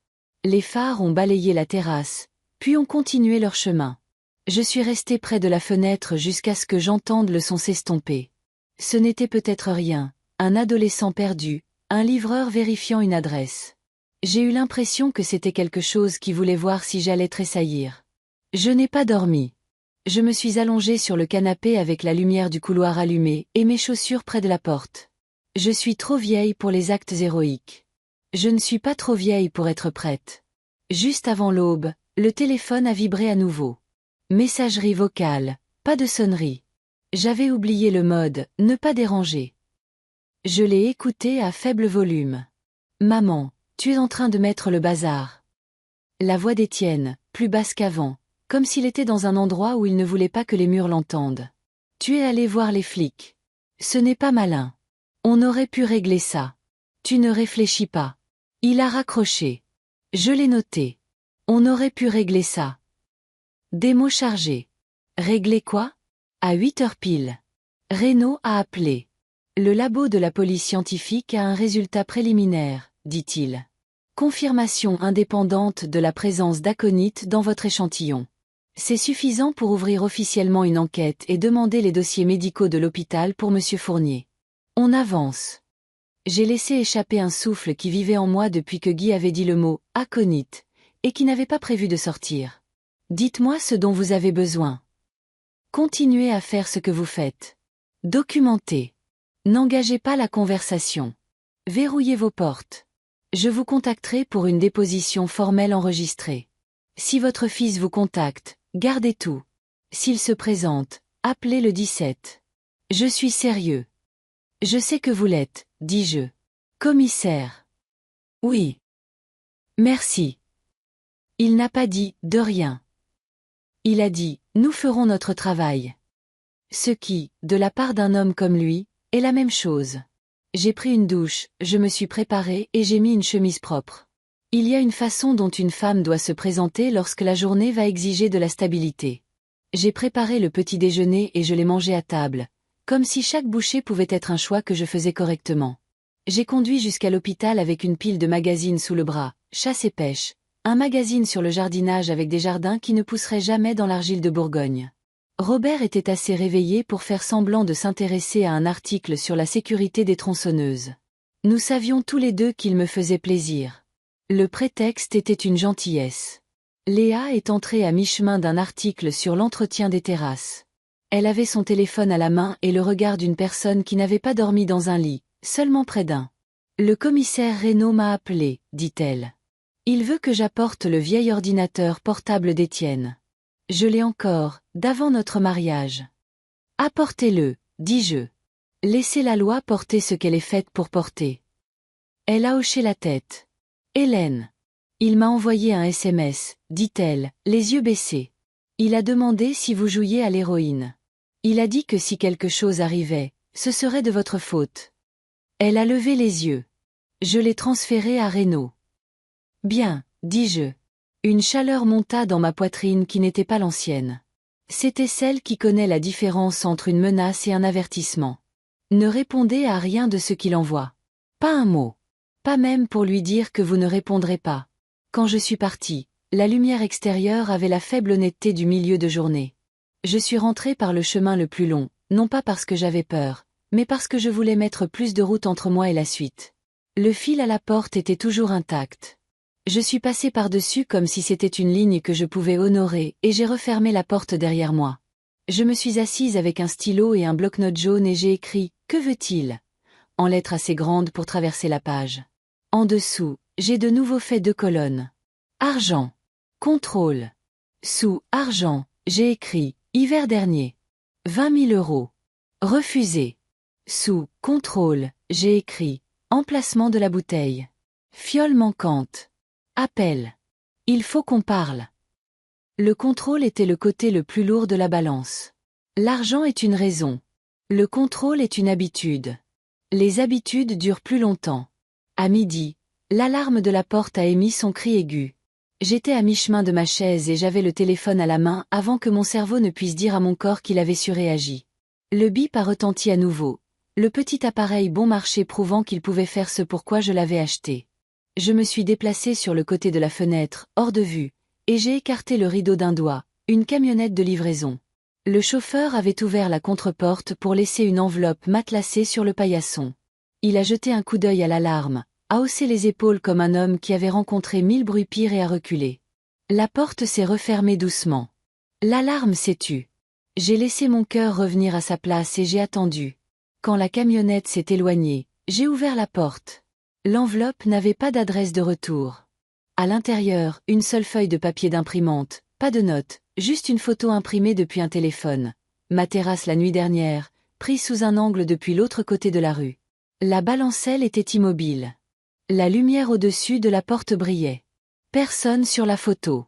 La photo avait été prise au cours des 12 dernières heures. J'ai regardé la rue, les haies des voisins, l'endroit près du coin où une voiture pouvait s'asseoir, phares éteints, et voir ce qu'elle voulait. Puis j'ai apporté la photo à la boîte ignifugée, je l'ai ajoutée à la pile et j'ai appelé Renaud. Il a répondu à la première sonnerie. Je lui ai dit ce qui était arrivé, comment c'était arrivé, ce que ça montrait. Ne jetez surtout pas ça, dit-il. J'envoie quelqu'un. Vous allez vous lasser de m'entendre, dis-je. Je préfère ça à l'alternative, dit-il, et il a raccroché pour en faire moins une conversation et plus une tâche. Je suis restée à la fenêtre et j'ai observé la rue de côté, de la façon dont on observe un animal sauvage qu'on ne veut pas effrayer. La balancelle a bougé une fois. Pas de vent. Les maisons sont drôles comme ça. Ce que vous pensez immobile vous dit toujours le contraire si vous voulez le voir. En fin d'après-midi, la police avait la photo et ma déposition sur la façon dont elle était arrivée. Ils ont pris l'enveloppe aussi. Renaud a envoyé un SMS. Nous déposons des demandes de préservation pour les images des caméras de votre quartier. Des mots pratiques, du genre qui pose des rails. Le soir est tombé comme une porte qui se ferme lentement. J'ai réchauffé la soupe de la veille et je l'ai mangée assise sur les marches de l'escalier arrière, l'air d'octobre pur dans mes poumons. La cour s'est assombrie, la balancelle est restée immobile, et quelque part au loin, un chien a aboyé à quelque chose que seuls les chiens peuvent voir. Je suis rentrée et j'ai allumé la lumière du couloir. Le téléphone a vibré une fois de plus. Étienne. Tu penses qu'ils te protégeront de ce que tu as commencé? Appelle-moi. Je ne l'ai pas fait. Je l'ai copié mot pour mot et j'ai glissé le papier dans la boîte. La boîte s'est fermée avec le doux son final qu'elle fait toujours. Je l'ai remise sur l'étagère la plus haute, de la façon dont un homme pose un poids là où il ne peut pas trébucher dessus dans le noir. Je suis restée là et j'ai écouté la maison se parler à elle-même. Le craquement et le soupir du bois. Le léger gémissement du moteur du réfrigérateur. Le tic-tac d'une horloge qui n'a aucune idée de ce que le temps signifie. J'ai pensé à la première fois qu'Étienne a dit « Maman », d'une manière qui a donné à mon cœur l'envie de se lever et de saluer. Et la dernière fois qu'il a dit « Maman », d'une manière qui lui a donné envie de s'asseoir. Il faisait nuit noire quand je me suis finalement allongée sur le canapé. J'ai posé ma main à plat sur ma poitrine et j'ai senti mon cœur travailler, lent, régulier, professionnel. Il y a longtemps, un médecin m'a dit que je saurais si j'avais des ennuis. Ce soir, j'avais l'impression que c'était la chose la plus honnête que je possédais. Je ne sais pas si le sommeil est venu ou si la nuit a simplement décidé d'avoir pitié. Mais quand le téléphone a sonné à 6h12, j'étais prête. J'ai répondu à la première sonnerie. Madame Dalton. Renaud. Pas de bonjour. Le laboratoire de la police scientifique a confirmé. Nous demandons un mandat de perquisition. J'ai fermé les yeux et j'ai vu la balancelle, le fil blanc à travers le seuil. La photo de ma propre maison depuis l'autre côté de la rue. J'ai vu une bouteille captant la lumière du matin comme si c'était la honte dans un verre. Où avez-vous besoin de moi? Ai-je demandé. Exactement où vous êtes, dit-il. Et quoi qu'il arrive ensuite, n'ouvrez pas la porte à moins que la personne de l'autre côté ne puisse prouver qu'elle est là pour vous aider. La ligne est devenue silencieuse. La maison écoutait. Et je suis restée debout dans le petit pays que j'avais construit à l'intérieur de mes murs et j'ai attendu que le jour franchisse le seuil. On dit que le coup auquel on ne s'attend pas est celui dont on se souvient. Mais cette fois, je m'y attendais. Je m'y attendais depuis le moment où Renaud m'a dit que le laboratoire avait confirmé le poison. Pourtant, quand le coup a retenti, sec et délibéré, ma poitrine s'est serrée. Non pas de peur, mais en sachant que la ligne que nous avions suivie dans le noir allait être tracée à l'encre officielle et vive. Ce son signifiait que le mandat de perquisition avait maintenant des dents. Et la journée n'allait pas attendre que je me sente prête. Il était un peu plus de 8 heures. La lumière extérieure avait cette or mince qui touche à peine le sol avant de s'évanouir. J'ai ouvert la porte pour trouver Renaud debout avec 2 agents en uniforme, Patel d'avant et un autre que je ne connaissais pas, assez jeune pour que son ceinturon semble encore trop grand pour lui. Ils étaient habillés pour un travail qui n'allait pas rester sur le papier. « Bonjour, Madame Dalton », dit Renaud, brandissant un document plié dans une pochette en plastique transparent. Le juge a signé à 7h43. Nous avons l'autorisation de perquisitionner la résidence de votre fils et de saisir tout objet pertinent pour l'affaire. Il n'avait pas besoin de le dire. C'était l'étape où tout pouvait basculer. « Avez-vous besoin de moi là-bas » ai-je demandé. « Non », dit-il. Et ce n'est pas une demande. C'est une instruction. Nous ne voulons pas que vous soyez dans son champ de vision aujourd'hui. Nous nous occuperons de la perquisition. Si nous trouvons ce que nous pensons trouver, nous agirons en conséquence. Agir en conséquence est le langage de la police pour « votre vie pourrait ne plus être la même d'ici ce soir ». Patel a jeté un coup d'œil derrière moi, vers le couloir intérieur. Des changements pendant la nuit. Le fil est toujours là. Aucune alarme ne s'est déclenchée. Renaud a fait un bref signe de tête. Bien. Gardez-les activés. Je ferai installer un système de caméra approprié par l'un de nos techniciens avant la fin de la semaine. Ils sont partis en convoi, une berline noire, une voiture de patrouille banalisée, descendant la rue comme une ligne de ponctuation, se dirigeant vers une phrase inachevée. Je suis resté sur le seuil jusqu'à ce qu'il tourne au coin de la rue. Puis j'ai fermé la porte et j'ai regardé le fil au bas du cadre, toujours parfaitement immobile, comme s'il mettait au défi quelqu'un de le déranger. Les heures qui ont suivi leur départ ont été du genre à s'étirer. J'ai essayé de lire. Les mots restaient sur la page comme des étrangers à un arrêt de bus. J'ai fait du café. Je ne l'ai pas bu. Vers 11h, j'ai fait un tour lent en voiture vers la sortie du village, m'arrêtant au petit parc du souvenir des anciens combattants, où les bancs font face à une fontaine qui n'a pas coulé depuis l'été dernier. Le bruit de la circulation de la rue principale était assez faible ici pour laisser l'air se calmer. J'étais venu ici une fois avec Étienne quand il avait 10 ans. Nous avions apporté du pain pour les canards. Il m'avait demandé à quoi servaient tous les noms sur les plaques. Je lui avais dit qu'ils étaient pour des hommes et des femmes qui avaient fait leur travail jusqu'au bout. Il avait demandé si cela signifiait qu'ils avaient terminé la mission. J'avais dit oui. Il ne m'avait pas demandé quelle était la mission. Parfois, je pense que c'est la partie que j'aurais dû expliquer. À 13h, j'étais de retour à la maison, assise à la table de la cuisine avec le téléphone face visible. Je ne m'attendais pas à ce qu'il m'appelle. Étienne n'est pas du genre à appeler quand il est acculé. Il est du genre à se présenter à l'improviste, à forcer la conversation selon ses propres termes. C'est ce qui inquiétait Renaud. À 13h17, le téléphone a vibré. Pas un appel, un SMS de Léa. Léa, ils sont là. Moi, reste à l'intérieur. N'interfère pas. Tu es en sécurité avec eux. Aucune réponse n'est revenue. Je l'imaginais assis sur le bord du lit, les mains jointes, écoutant le bruit des bottes sur le béton et le bruit des boîtes en carton déplacées. Je connaissais ce son. C'est le son de quelqu'un qui cherche la vérité sans se soucier de réveiller la maison. À 14h04, Renaud a appelé. Nous l'avons trouvé. J'ai laissé les mots atterrir. Trouvé quoi? 3 bocaux en verre étiquetés au ruban adhésif, AN, racines et teinture. 2 d'entre eux contiennent du matériel végétal séché correspondant à de l'aconite napelle. Le 3e contient un liquide. Nous l'enverrons au laboratoire pour confirmation. Nous avons également trouvé des notes manuscrites sur les méthodes de préparation, les estimations de dosage et... Il a fait une pause. Et quoi?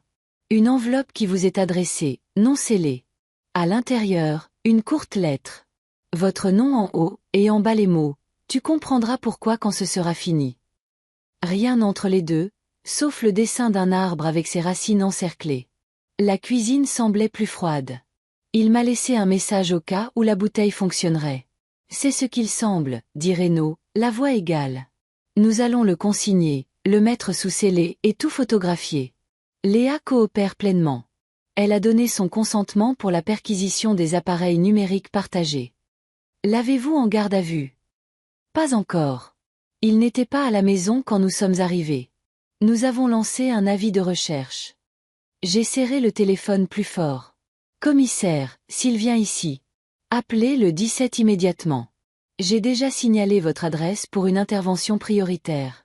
N'engagez pas la conversation avec lui. La ligne est restée silencieuse un instant. Puis il a dit, nous passons de la suspicion à la preuve, Madame Dalton. Ça change la donne. Je comprends. J'ai raccroché et je suis allé à la boîte ignifugée. J'ai ajouté une fiche. 14h04 Renaud a appelé. Trouvé bocaux, notes, lettres. J'ai lu les autres fiches de la pile, une par une, comme si je feuilletais le manuel d'une machine que l'on ne peut pas démonter. Chaque entrée était sa propre preuve que le mois dernier n'avait pas été un rêve fiévreux. Vers 15h30, j'ai appelé Martine pour la tenir au courant. Robert dormait. Elle a écouté sans interrompre, de la même manière qu'elle l'avait fait lorsque j'avais appelé des urgences des années auparavant, après ma crise cardiaque. Hélène, dit-elle quand j'eus fini, ça va se terminer de 2 manières. Soit il sera arrêté, soit il s'enfuira. Il n'ira pas loin, dis-je. Non, mais assez loin pour que tu te poses des questions. À 16h12, l'alarme de la porte a hurlé. J'étais dans le couloir en 3 pas, le téléphone à la main.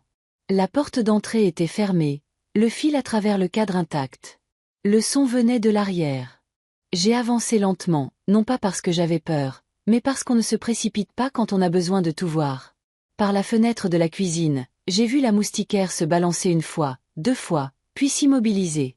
Personne en vue. Je me suis approché et j'ai repéré une feuille de papier pliée, coincée entre la poignée et le cadre. J'ai ouvert la porte, j'ai désarmé l'alarme et j'ai retiré le papier. Une seule phrase au marqueur noir épais. Arrête de les laisser entrer ou je le ferai. Pas de signature, pas d'enveloppe, juste ces mots. J'ai pris une photo, j'ai glissé le papier dans une pochette en plastique et j'ai appelé Renaud. Il a dit qu'un agent serait là dans les 15 minutes. Patel est arrivé en 10, a photographié la note dans ma main, l'endroit sur la porte, les charnières et la cour au-delà. Vous avez vu quelqu'un? A-t-il demandé. Pas de mouvement dans la rue, dis-je. Il aurait pu la laisser et s'enfuir. Il est parti avec la note, promettant de la consigner immédiatement. Ce soir-là, je n'ai même pas essayé le canapé. J'ai mis une chaise dans le coin du salon d'où je pouvais voir à la fois la porte d'entrée et la porte de derrière. La maison sentait légèrement le métal des nouvelles serrures. J'ai gardé les lumières allumées, non pas parce que je voulais voir dehors, mais parce que je voulais que quiconque à l'extérieur me voie. À 21h45, mon téléphone s'est allumé. Numéro inconnu. Je l'ai laissé sonner jusqu'à la messagerie vocale. 1 minute plus tard, je l'ai écouté. Maman, c'est moi. Ils font une erreur. Ces choses qu'ils ont trouvées, ce n'est pas ce qu'ils pensent. Tu me connais mieux que ça. Une pause. Appelle-moi, s'il te plaît. La voix était calme, mesurée, presque douce, le genre de ton qu'on utiliserait pour vendre à quelqu'un quelque chose qu'il ne veut pas acheter. Je n'ai pas rappelé. Je l'ai noté mot pour mot. Le matin a apporté un gel vif. L'herbe était blanche aux pointes et l'air avait un goût de pièce de monnaie. Renaud a envoyé un SMS à 8h12. Nous l'avons interpellé sans incident. Je vous tiens au courant. J'ai fixé les mots jusqu'à ce qu'ils cessent d'être des formes et deviennent des faits. Je suis allé au commissariat juste avant midi. La salle d'attente était petite, avec 2 chaises en plastique contre un mur et un distributeur automatique qui bourdonnait dans un coin. Renaud est sorti pour me rencontrer. Il ne parle pas, dit-il. Il a demandé un avocat tout de suite. Ce n'est pas grave. Nous avons assez pour le retenir. Léa a fourni des preuves numériques substantielles. Des emails faisant référence à la préparation de la racine et au timing parfait. Un historique de recherche sur les niveaux de toxicité chez les adultes de plus de 60 ans. Qu'est-ce qui se passe maintenant? Nous allons présenter les chefs d'accusation au procureur. Tentative d'assassinat. Possession d'une substance toxique contrôlée. Altération de preuves. Ça va aller vite. J'ai hoché la tête. Mes mains sont restées dans mes poches pour qu'elles ne fassent rien qu'elles ne devraient pas. Renaud m'a étudié un moment. Vous tenez le coup. Je suis debout, dis-je. C'est suffisant. Quand j'ai quitté le commissariat, le ciel était devenu de cette couleur plombée terne qui vous fait penser que la neige arrive, même si la météo jure le contraire. J'ai conduit sans destination, passant devant l'ancien moulin, la quincaillerie fermée, le restaurant qui sentait encore le graillon d'il y a 20 ans. J'ai fini à l'hôpital. Robert était réveillé, regardant un jeu télévisé en sourdine. Martine était assise à côté de lui, tricotant quelque chose de vert. Ils l'ont tué, dis-je doucement. Robert a hoché la tête une fois. Bien. Les aiguilles de Martine ont continué à bouger. Et maintenant? Maintenant, dis-je, nous attendons que le reste fasse son travail. Cette nuit-là, je me suis assise sur les marches de l'escalier arrière avec une tasse de tisane, la vapeur montant dans le froid. La cour était calme, à l'exception du craquement occasionnel d'une branche dans le vent. Quelque part dans le quartier, un chien a aboyé une fois, puis s'est tu. J'ai pensé à la note sur la porte, aux bocaux dans le garage, à la lettre avec les racines d'arbres, et j'ai pensé au garçon avec le pain à la fontaine du mémorial, demandant si les noms signifiaient qu'ils avaient terminé la mission. Peut-être que c'était ma mission, non pas de la terminer, mais de m'assurer qu'elle ne me termine pas. Quand je suis rentrée, j'ai vérifié le fil sur la porte.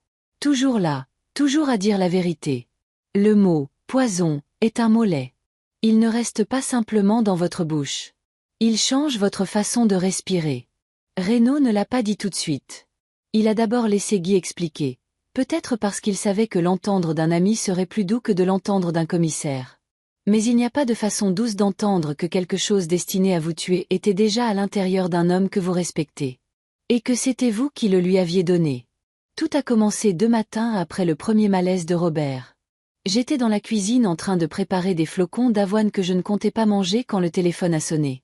La voix de Guy était basse, contrôlée. « Hélène, tu es assise. » Je me suis laissé glisser sur la chaise près de la table, les yeux sur l'horloge. Je suis assise. Parle-moi. J'ai fait les tests 2 fois. Je pensais que le premier avait pu être contaminé, mais non. Il y a de l'extrait d'aconite dans cet armagnac. Assez pour envoyer quelqu'un avec des problèmes cardiaques directement en soins intensifs. Tu as dit que Robert a un pacemaker, c'est ça? Oui, dis-je. Ma bouche était sèche. Et j'ai mon cœur fragile. Tu le sais. C'est pour ça que je t'appelle avant d'appeler Renaud. Ce n'est pas accidentel, Hélène. Les niveaux sont trop précis. Quelqu'un savait exactement ce qu'il faisait.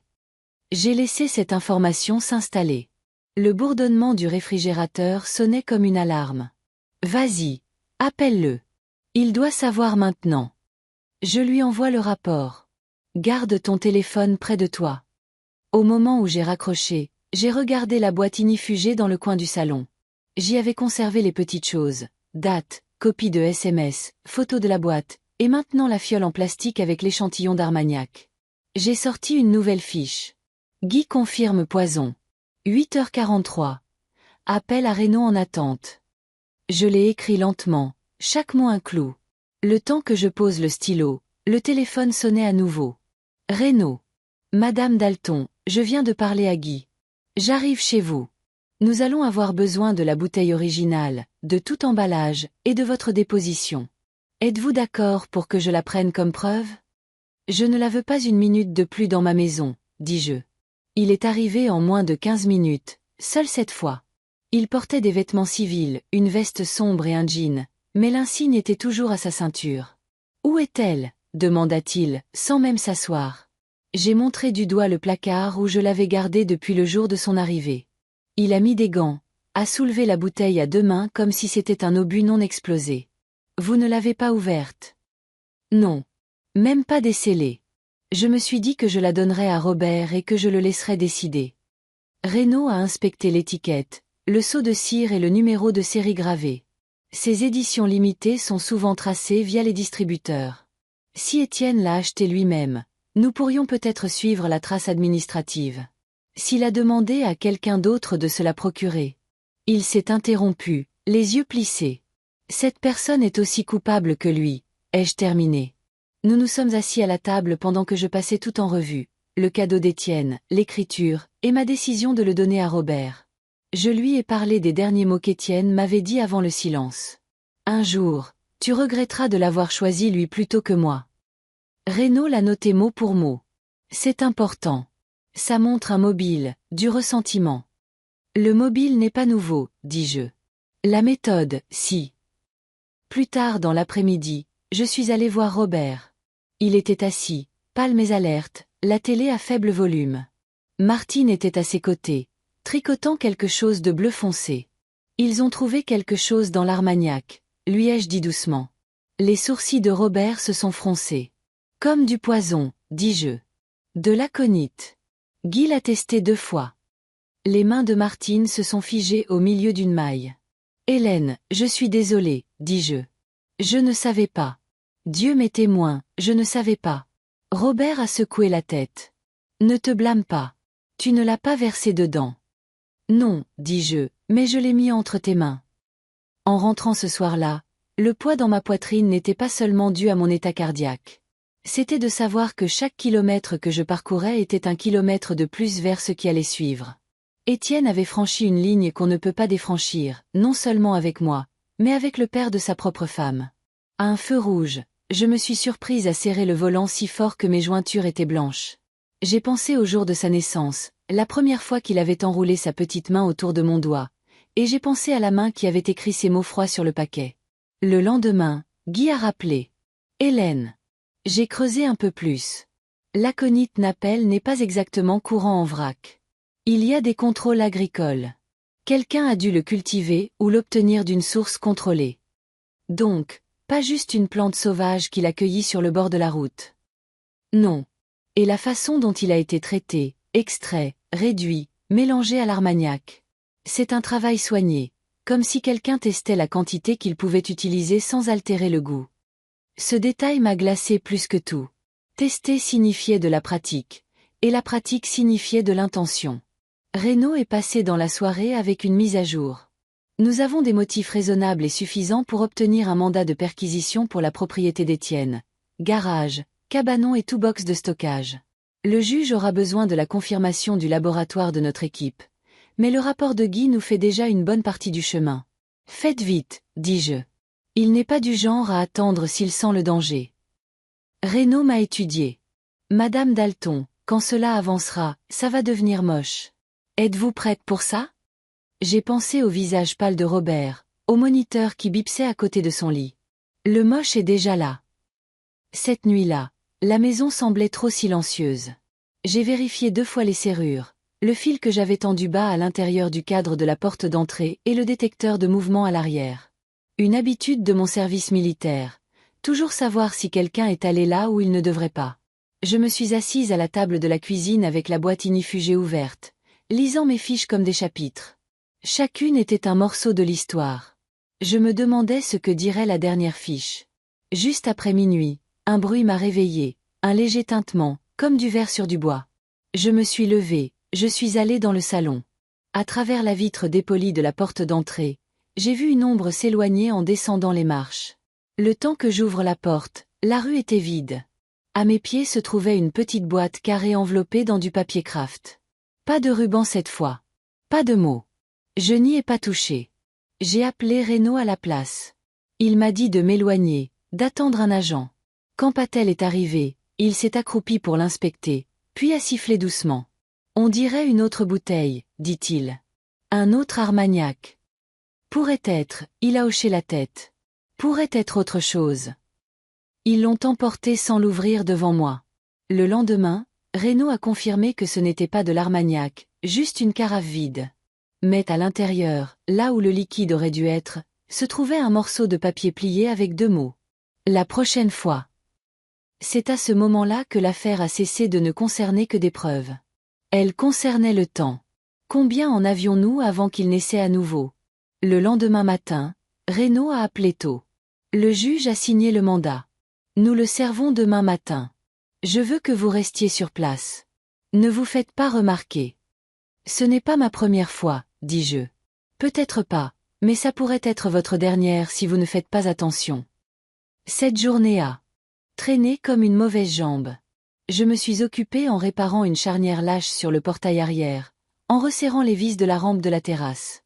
Des petits travaux pour ne pas rester à fixer la route, attendant une voiture que je reconnaîtrais. Vers 17 heures, Martine a appelé. Robert rentre à la maison demain. Le docteur dit qu'il est stable. Cette petite bonne nouvelle ne m'a pas beaucoup allégée. Au contraire, elle m'a rendue plus consciente de ce que nous avions failli perdre. À la tombée de la nuit, j'avais préparé une nouvelle fiche pour la boîte. Mandat signé. Perquisition demain. Je me suis assise sur la chaise près de la fenêtre avant, regardant la dernière lumière s'écouler de la rue. Le lampadaire a vacillé et s'est allumé. Quelque part, un chien a aboyé 2 fois et s'est tu. J'ai pensé au mot que Guy avait utilisé, précis, à la façon dont on peut utiliser la précision pour construire ou pour détruire, et à la façon dont mon fils avait choisi la seconde option. Je n'ai pas beaucoup dormi. Chaque son semblait plus fort. Chaque ombre semblait plus proche. Quand la première lumière est venue, j'ai versé du café.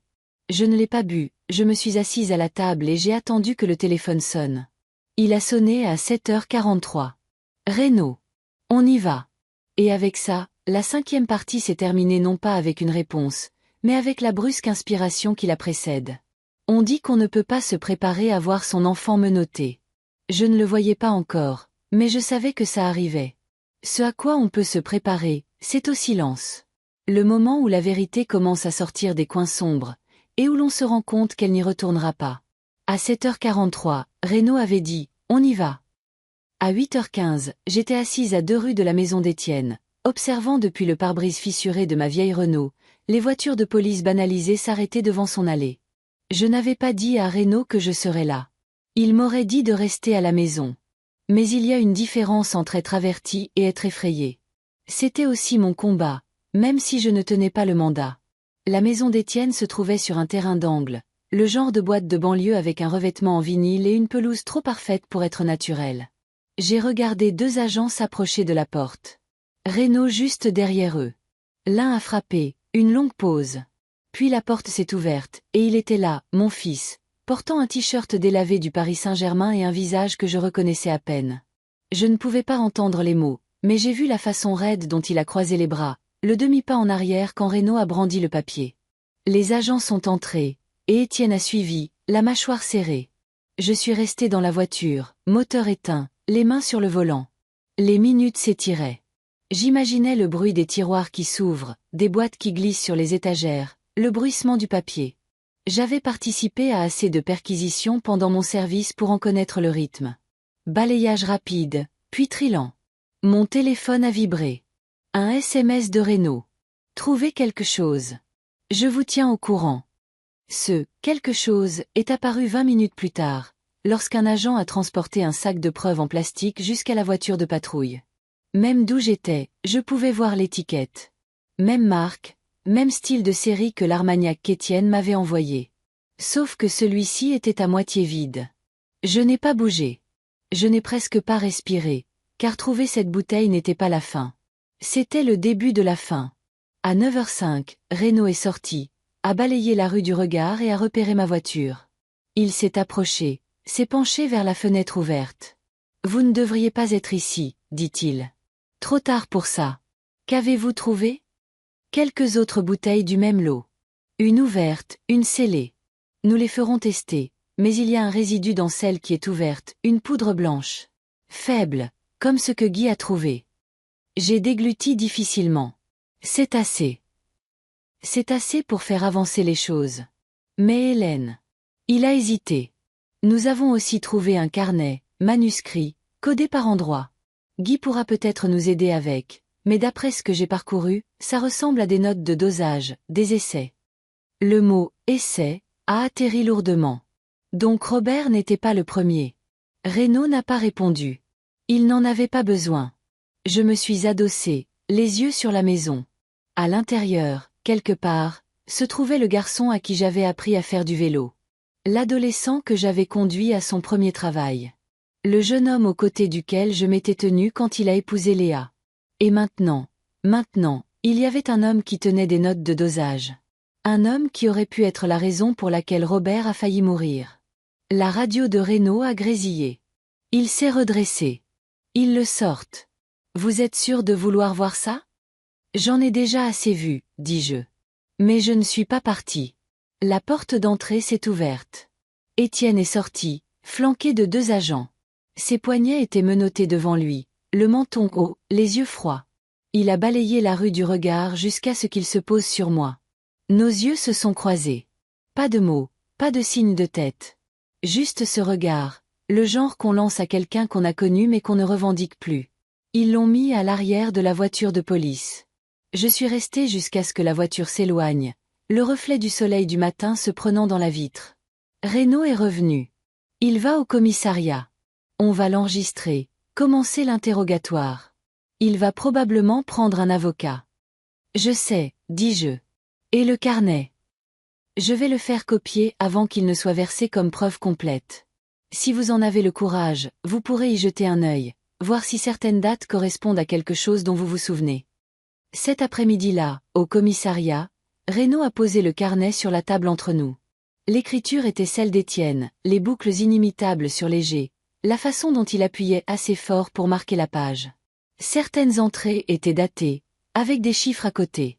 D'autres étaient des symboles, un triangle, une barre oblique, un astérisque. Guy nous a rejoints par haut-parleur, sa voix crépitant à travers la ligne.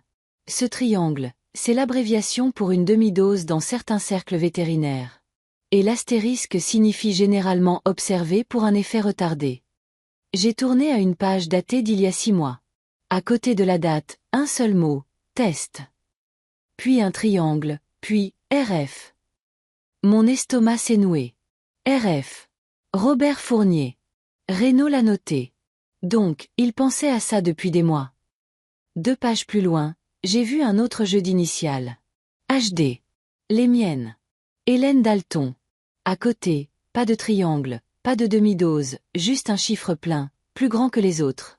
La voix de Guy était calme. C'est une dose létale, Hélène. Pendant un instant, la pièce a basculé. Je me suis stabilisée en posant une main sur la table. Donc, Robert n'était pas la seule cible. Non, dit Renaud. Vous étiez l'autre. Je suis rentrée en silence. Les images du carnet étaient gravées dans mon esprit. Chaque repas, chaque boisson que j'avais prise au cours de la dernière année se rejouait dans ma tête, cherchant des moments où il aurait pu agir. J'ai pensé à cette bouteille d'Armagnac posée dans mon placard pendant des jours avant que je la donne à Robert. J'ai pensé à ce qui se serait passé si j'avais décidé de boire juste un verre, pour le bon vieux temps. Le soir, les nouvelles locales en parlaient. Un homme de la région arrêté dans une tentative d'empoisonnement présumé. Il n'utilisait pas encore le nom d'Étienne, mais la description était suffisante pour que quiconque nous connaissait puisse combler les blancs. Martine a appelé. Les voisins parlent. Robert est furieux, il dit que si Étienne montre son visage à la maison, Elle s'est interrompue. Tu vas bien? Pas vraiment. Mais je ne suis pas morte. C'est déjà ça. Cette nuit-là, j'ai ouvert à nouveau la boîte inifugée, j'ai ajouté une nouvelle fiche, initiale HD dans le carnet, dose létale, je l'ai glissée à côté des autres. La boîte commençait à être pleine. Je me suis assise sur la terrasse, l'air lourd de la chaleur estivale, pensant à la différence entre la justice et le fait de tourner la page. La justice peut venir dans une salle d'audience. Tourner la page, c'est plus délicat. 2 jours plus tard, Renaud a appelé tôt. Hélène, son avocat cherche un accord. Il prétend qu'Étienne ne savait pas que l'Armagnac était contaminé, qu'il l'a acheté à un ami et ne l'a pas vérifié. Mais avec le carnet, c'est difficile à vendre. Qu'est-ce qui se passe s'il plaide coupable? Une peine plus légère. Peut-être pas de procès, mais c'est quand même de la prison. La question est, voulez-vous le voir au tribunal? J'ai regardé la rue, la même sur laquelle Étienne avait appris à faire du vélo, et j'ai pensé au poids de ma réponse. On dit que chaque personne a une ligne qu'elle ne franchira pas. Je pensais que la mienne était la famille. Peu importe ce qu'Étienne faisait, je me disais que je ne le pousserais jamais si loin qu'il ne pourrait pas retrouver son chemin. Mais c'était avant l'Armagnac, avant Robert dans un lit d'hôpital, avant de trouver mes initiales dans ce carnet à côté d'un chiffre qui signifiait qu'on ne se réveille pas. Maintenant, la ligne ressemblait à une marque de craie sous la pluie, s'effaçant rapidement. Le matin après l'appel de Renaud, je ne suis pas sortie du lit tout de suite. Le ventilateur de plafond tournait lentement au-dessus de ma tête, et mon esprit tournait en rond sur la même pensée. Si je dis oui à un procès, je serai la femme qui a mis son fils en prison pour très, très longtemps. Si je dis non, je serai la femme qui l'a laissé s'en tirer après avoir essayé de me tuer. Dans tous les cas, il n'y a pas de retour en arrière. À 9 heures, j'étais au commissariat. Renaud était dans la salle d'interrogatoire, penché sur une pile de papier. En face de lui était assis l'avocat d'Étienne, un homme nerveux aux cheveux argentés et à l'expression de quelqu'un qui a déjà gagné. Étienne n'était pas là. Il l'avait gardé en cellule. Renaud m'a fait signe d'entrer. « Hélène, voici maître Caldwell. » Caldwell s'est levé, m'a serré la main, sa poignée sèche et calculée. « Madame Dalton, je vous remercie d'être venue. Je pense que nous pouvons résoudre cela d'une manière qui épargnera à tout le monde le désagrément d'un procès. » Je me suis assise. « Vous voulez dire d'une manière qui épargnera Étienne ?» Son sourire n'a pas scié. Il est prêt à admettre avoir mal manipulé la bouteille, par négligence, pas par malveillance. En échange, des charges réduites, pas de tentative d'assassinat. Il ferait un peu de prison, mais pas beaucoup. Et le carnet? Ai-je demandé. Un exercice de paranoïa, dit Caldwell doucement. Notre position est que ce sont des fictions, des gribouillages, rien de plus. J'ai regardé Renaud. Il n'a pas dit un mot, mais sa mâchoire s'est crispée. Je me suis penchée en arrière. Savez-vous ce que c'est que de lire ces initiales à côté d'une dose létale, maître Caldwell? De voir ça écrit par le gamin à qui vous avez appris à pêcher, celui que vous avez conduit à travers le département pour qu'il puisse passer des essais pour sa première équipe de foot? Pour la première fois, le regard de Caldwell a baissé. Nous parlons d'éviter un spectacle public, Madame Dalton. J'ai laissé le silence s'étirer. Le tic-tac de l'horloge murale semblait plus fort. Finalement, j'ai dit, j'y réfléchirai. Et je suis sortie. Dans le couloir, Renaud m'a rattrapé. Vous n'avez pas à décider aujourd'hui. Mais Hélène, si vous allez au procès, nous avons assez pour que ça tienne. Le procureur est prêt à déposer toutes les charges. Que feriez-vous? Ai-je demandé. Renaud a soupiré. Je ne suis pas dans votre situation. Mais si c'était moi, je m'assurerais que la prochaine personne à qui il offrira un verre ne finisse pas sous terre.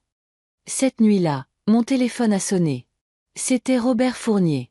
Sa voix était encore faible mais stable. Hélène, j'ai entendu parler de l'accord qu'il lui propose. Les nouvelles vont vite. Tu ne peux pas l'accepter, Robert. Non. Écoute-moi. Si tu le fais, il pensera qu'il peut se remettre de tout. La prochaine fois, ce ne sera pas de l'Armagnac. Ce sera quelque chose que personne ne détectera à temps. Peut-être que ce sera toi. Peut-être que ce sera quelqu'un d'autre qui l'aura décidé de ne pas mériter d'être ici. J'ai fermé les yeux. La vérité dans sa voix était comme du gravier, rugueuse, mais solide. Le lendemain matin, je suis allée chez Guy. Il était dans son atelier, bricolant un moteur hors-bord cassé. « Hélène, dit-il. Tu as l'air d'une femme qui décide si elle doit appuyer sur la gâchette. Quelque chose comme ça. » Nous nous sommes assis sur des seaux retournés, l'odeur d'huile épaisse dans l'air. Je lui ai parlé de l'accord de plaider coupable. Il s'est essuyé les mains sur un chiffon. « Tu sais déjà ce que tu vas faire. Tu veux juste que je te fasse te sentir mieux à ce sujet. » Peut-être. Guy a jeté le chiffon sur l'établi. « Hélène, un homme qui tient des notes de dosage n'est pas négligent. Il est engagé. Si tu es clémente maintenant, tu pourrais aussi bien lui donner le stylo et le papier pour sa prochaine liste. » Cet après-midi-là, je suis passée en voiture devant la maison d'Étienne. Les stores étaient fermés, l'allée vide. J'ai pensé au garage, celui où il avait retapé une vieille R5 quand il avait 16 ans. De la graisse sur les mains. Un grand sourire sur son visage quand le moteur a enfin démarré. À l'époque, Je pensais que cela signifiait qu'il pouvait construire quelque chose de durable. Maintenant, je me demandais si ce n'était pas juste le premier signe qu'il pouvait démonter les choses. À la maison, j'ai ouvert à nouveau la boîte ignifugée. Les fiches étaient toutes là. Le nom de Robert, les résultats du laboratoire, la page du carnet avec HD. Je les ai étalées comme une mauvaise main de poker. Puis je me suis imaginé les remettre dedans et verrouiller la boîte, faisant semblant qu'elle n'avait pas d'importance.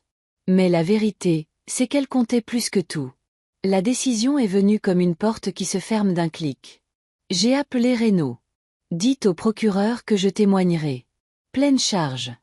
Il n'a pas dit « bien joué » ou « vous faites ce qu'il faut ». Il a juste dit « compris ».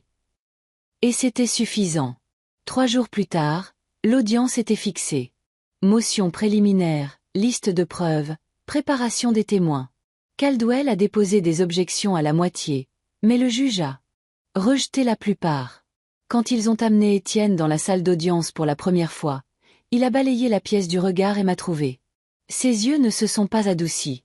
Au contraire, ils se sont aiguisés, comme si je venais de réintégrer sa liste. J'ai soutenu son regard, parce que peut-être que c'était le cas. Ils appellent ça une salle d'audience, mais pour moi, ça ressemblait à un champ de mine. Chaque mot, chaque regard pouvait vous exploser au visage. J'étais entrée en pensant que la vérité se défendrait d'elle-même. Puis j'ai vu la façon dont l'avocat d'Étienne me souriait, comme s'il savait déjà où j'allais mettre les pieds et à quel point j'allais tomber. Le jour de l'audience préliminaire, les bancs étaient à moitié pleins, mais l'air semblait plus lourd qu'une église bondée en août. Je me suis assise derrière Renaud et le procureur, les mains croisées sur mes genoux, faisant semblant de ne pas transpirer.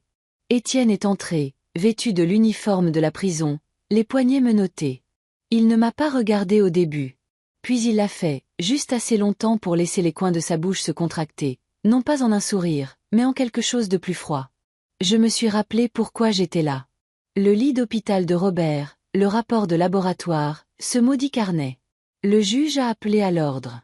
Renaud a pris la barre. D'abord précis et professionnel, il a expliqué à la cour comment la bouteille avait été reçue, testée et confirmée comme empoisonnée. Caldwell a objecté 2 fois, invoquant une rupture de la chaîne de possession, mais le juge a rejeté les 2. Puis ce fut mon tour. L'huissier m'a fait prêter serment. Je me suis assise, le microphone assez proche pour que j'entende ma propre respiration. Le procureur a commencé par des questions faciles. Mon nom, mon âge, où je vivais, et ma relation avec l'accusé. Oui, Étienne est mon fils, dis-je, et cela sonnait étrange en public, comme si ça appartenait à la vie de quelqu'un d'autre. Le procureur m'a guidé jusqu'au jour du cadeau. J'ai raconté l'histoire sans détour, le paquet, l'écriture, la décision de le donner à Robert. Comment Robert s'est retrouvé à l'hôpital. Comment Guy a testé la bouteille.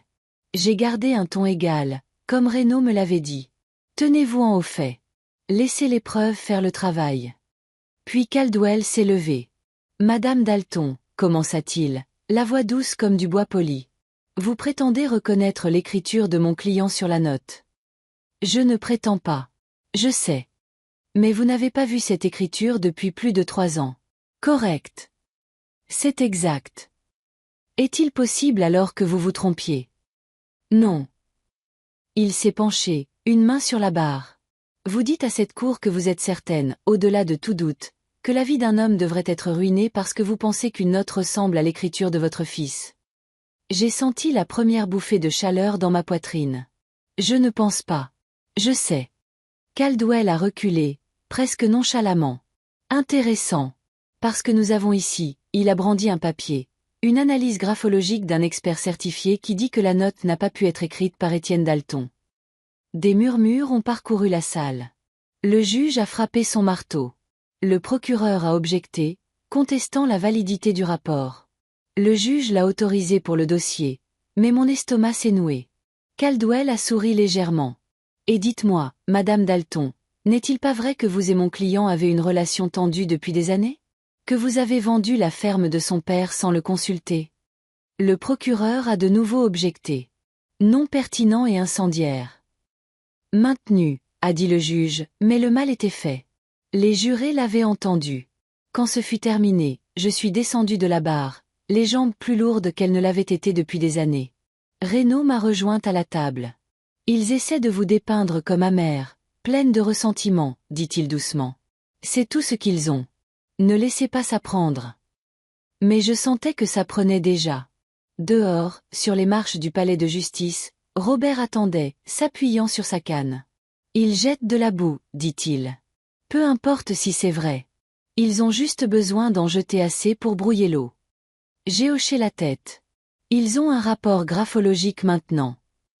La bouche de Robert s'est tordue. Payé, très probablement. J'ai vu ça dans des litiges commerciaux. On peut acheter une opinion comme on achète une cravate. Cette nuit-là, je me suis assise sur la terrasse, les grillons bruyants, l'air sentant légèrement la pluie. Je n'arrêtais pas de rejouer les questions de Caldwell. Chacune visait à me faire passer pour une vieille femme amère avec une rancune, pas pour une mère essayant de survivre à la trahison de son propre fils. Je me suis versé un verre d'eau, je l'ai fixé longtemps. 3 ans sans Armagnac. Et pourtant, j'avais l'impression d'avoir avalé quelque chose qui brûlait tout autant. Le lendemain matin, Renaud a appelé. « Hélène, j'ai quelque chose, dit-il. Nous avons obtenu les relevés de SMS du téléphone d'Étienne. Il y a une série de messages à un contact enregistrés sous le nom de RC la nuit avant que Robert ne tombe malade. Robert Fournier. Pas exactement. Nous avons tracé le numéro. C'est un téléphone prépayé, acheté à 2 villes d'ici. Mais les SMS, Hélène, ils se lisent comme des instructions. Dosage, timing. Et voici le clou du spectacle. Ils correspondent aux composés que Guy a trouvés dans l'Armagnac. J'ai senti le nœud dans ma poitrine se desserrer légèrement. Le procureur là. Il l'aura d'ici midi. Ça change la donne. 2 heures plus tard, mon téléphone a vibré à nouveau. Cette fois, c'était Caldwell. « Madame Dalton, dit-il doucement. Vous devriez savoir que votre témoignage aujourd'hui ne fait que me conforter dans l'idée que vous laissez de vieilles blessures obscurcir votre jugement. Si vous poussez jusqu'au procès, tout votre passé avec Étienne sera révélé. Tout. Êtes-vous prête pour ça ? » Le ton n'était pas menaçant, mais le contenu l'était. C'était aussi tranchant qu'un couteau. Je n'ai pas répondu tout de suite. J'ai juste laissé le silence s'étirer jusqu'à ce qu'il finisse par raccrocher. Ce soir-là, je suis allée au lac. L'eau était calme, reflétant le soleil bas et orange. J'ai pensé à la ferme, au rire de Michel les soirs d'été, au garçon qu'Étienne était. Et j'ai pensé à Robert, pâle dans ce lit d'hôpital, des perfusions dans le bras. Quand j'ai quitté le lac, je savais une chose avec certitude. Je ne reculerais pas. La vérité n'était pas seulement en procès. C'était à moi de la porter jusqu'au verdict. Le matin du procès, je ne me suis pas rasé de près. Non par défi, mais parce que je voulais que les jurés voient la vérité sur mon visage. Chaque ligne creusée par des années de travail, de deuil, et du genre de trahison dont on ne se remet pas. Je n'étais pas là pour paraître impeccable. J'étais là pour mettre fin à quelque chose. Et si cela signifiait regarder mon fils enchaîné, qu'il en soit ainsi. La salle d'audience bourdonnait déjà quand je suis entrée. Le procureur était assis à notre table, remuant des papiers. Renaud m'a fait un signe de tête depuis la rangée du fond, le genre qui dit « On a ça, mais ça va faire mal ». Étienne a été amené, toujours dans cette même combinaison de prison orange terne. Ses yeux ont balayé la pièce, s'arrêtant brièvement sur moi. Cette fois, il n'y avait pas de rictus, juste quelque chose d'indéchiffrable, comme s'il essayait de décider si je valais même l'effort de la haine. Le juge est entré, l'huissier a appelé à l'ordre, et soudain, le procès a commencé. La déclaration liminaire du procureur était nette, précise et mesurée. Mesdames et messieurs les jurés, ceci est une affaire de confiance. Une confiance donnée et une confiance trahie d'une manière que la plupart d'entre nous peuvent à peine imaginer. Vous entendrez comment l'accusé, Étienne Dalton, a sciemment envoyé un cadeau contenant une toxine mortelle à sa propre mère. J'ai observé les yeux des jurés pendant que le procureur parlait. Quelques-uns se sont tournés vers Étienne. D'autres ont gardé leur regard fixé sur le procureur. Personne n'avait l'air de s'ennuyer. La déclaration de Caldwell était douce comme de l'huile. Il m'a dépeinte comme une mère distante, pleine de ressentiment, peu disposée à se réconcilier, et à laisser entendre que des différends familiaux sur la propriété étaient un mobile pour que j'invente toute l'affaire.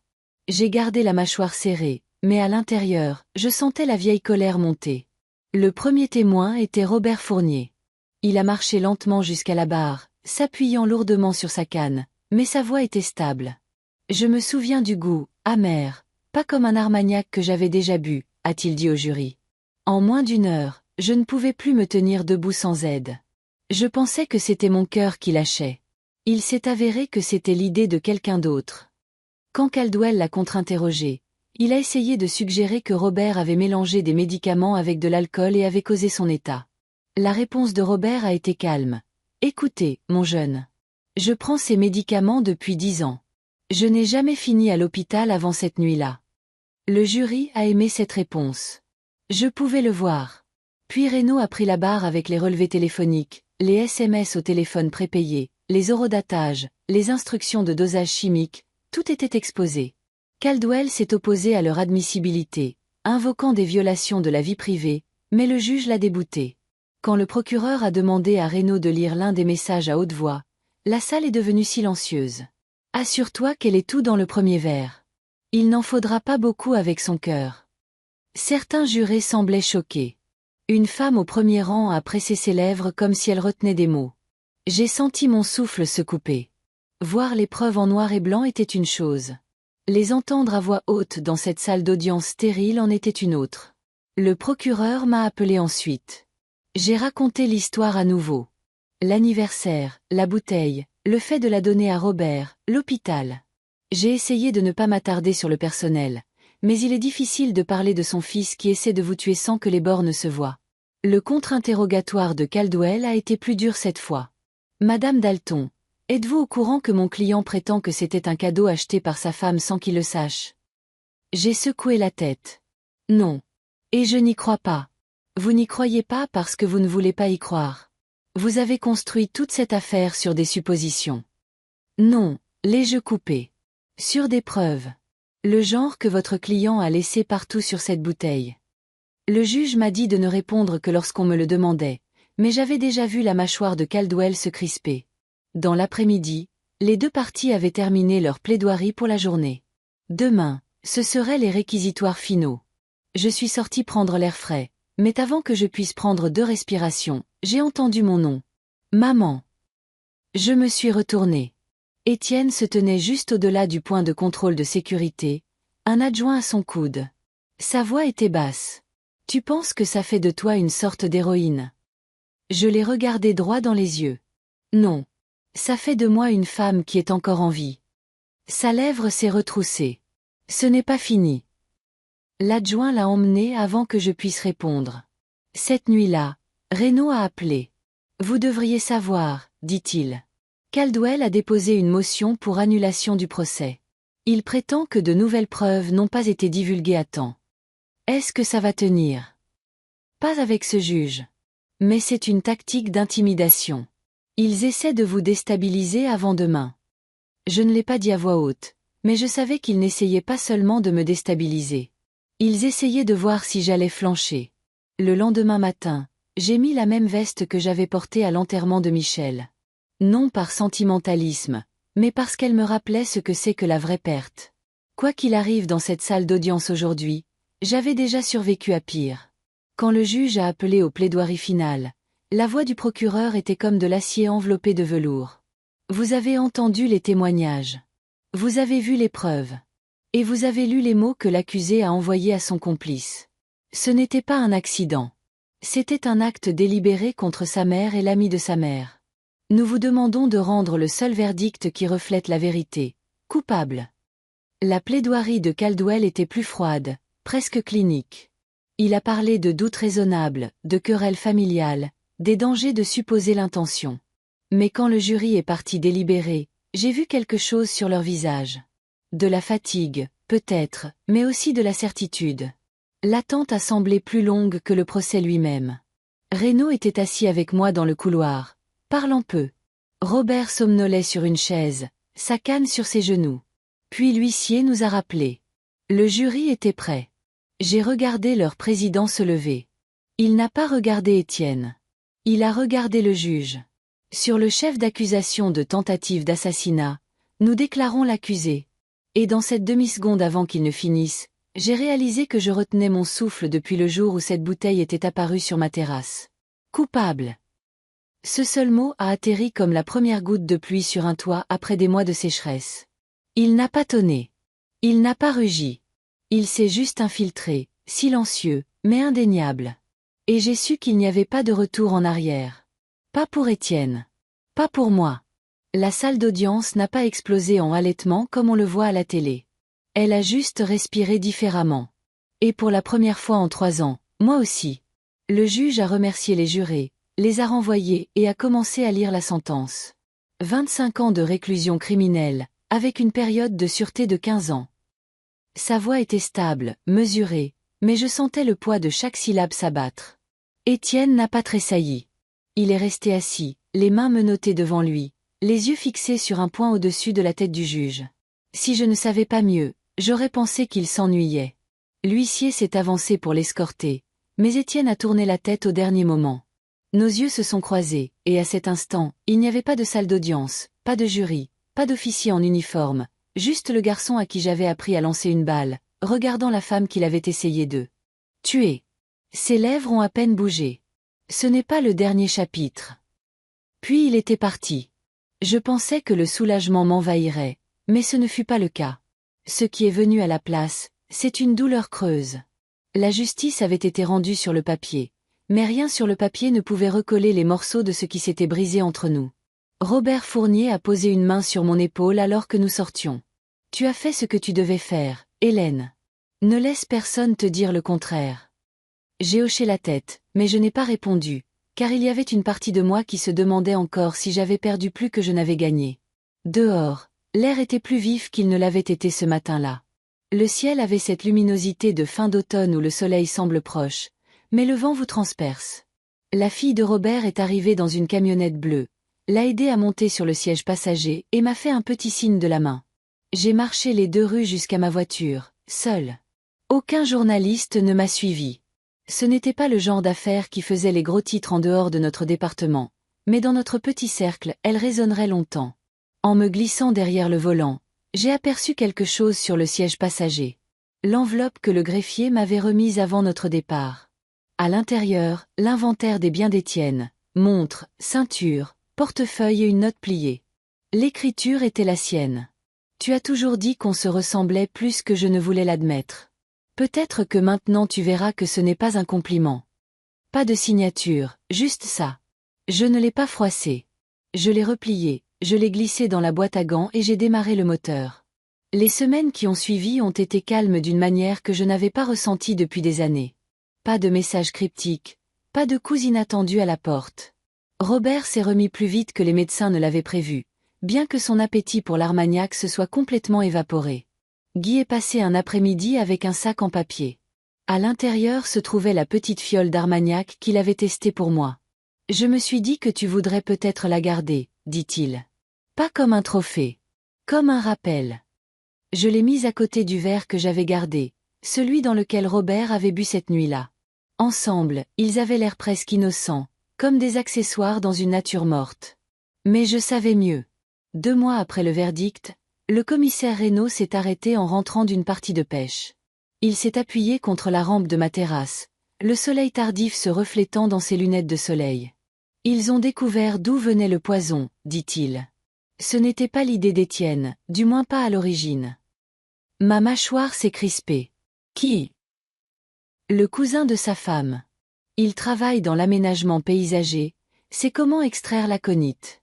Il pensait rendre service à Étienne, mais c'est Étienne qui a décidé de te l'envoyer. Cela ne changeait rien au fait. Cela n'annulait rien. Mais cela confirmait ce que j'avais senti dans mes os. Étienne n'avait pas agi dans le vide. La trahison a des racines, et parfois elles sont plus profondes que le sang. Cet hiver-là, j'ai finalement réparé la balancelle de la terrasse. La même balancelle sur laquelle j'étais assise le matin où le paquet était arrivé. Les chaînes ne grinçaient plus.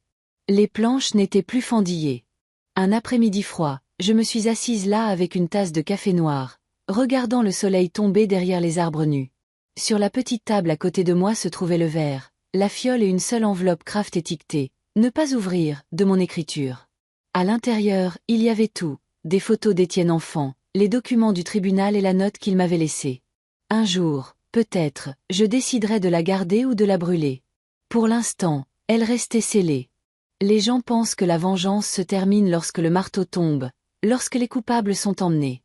Mais la vérité, c'est que la vengeance n'est que la surface.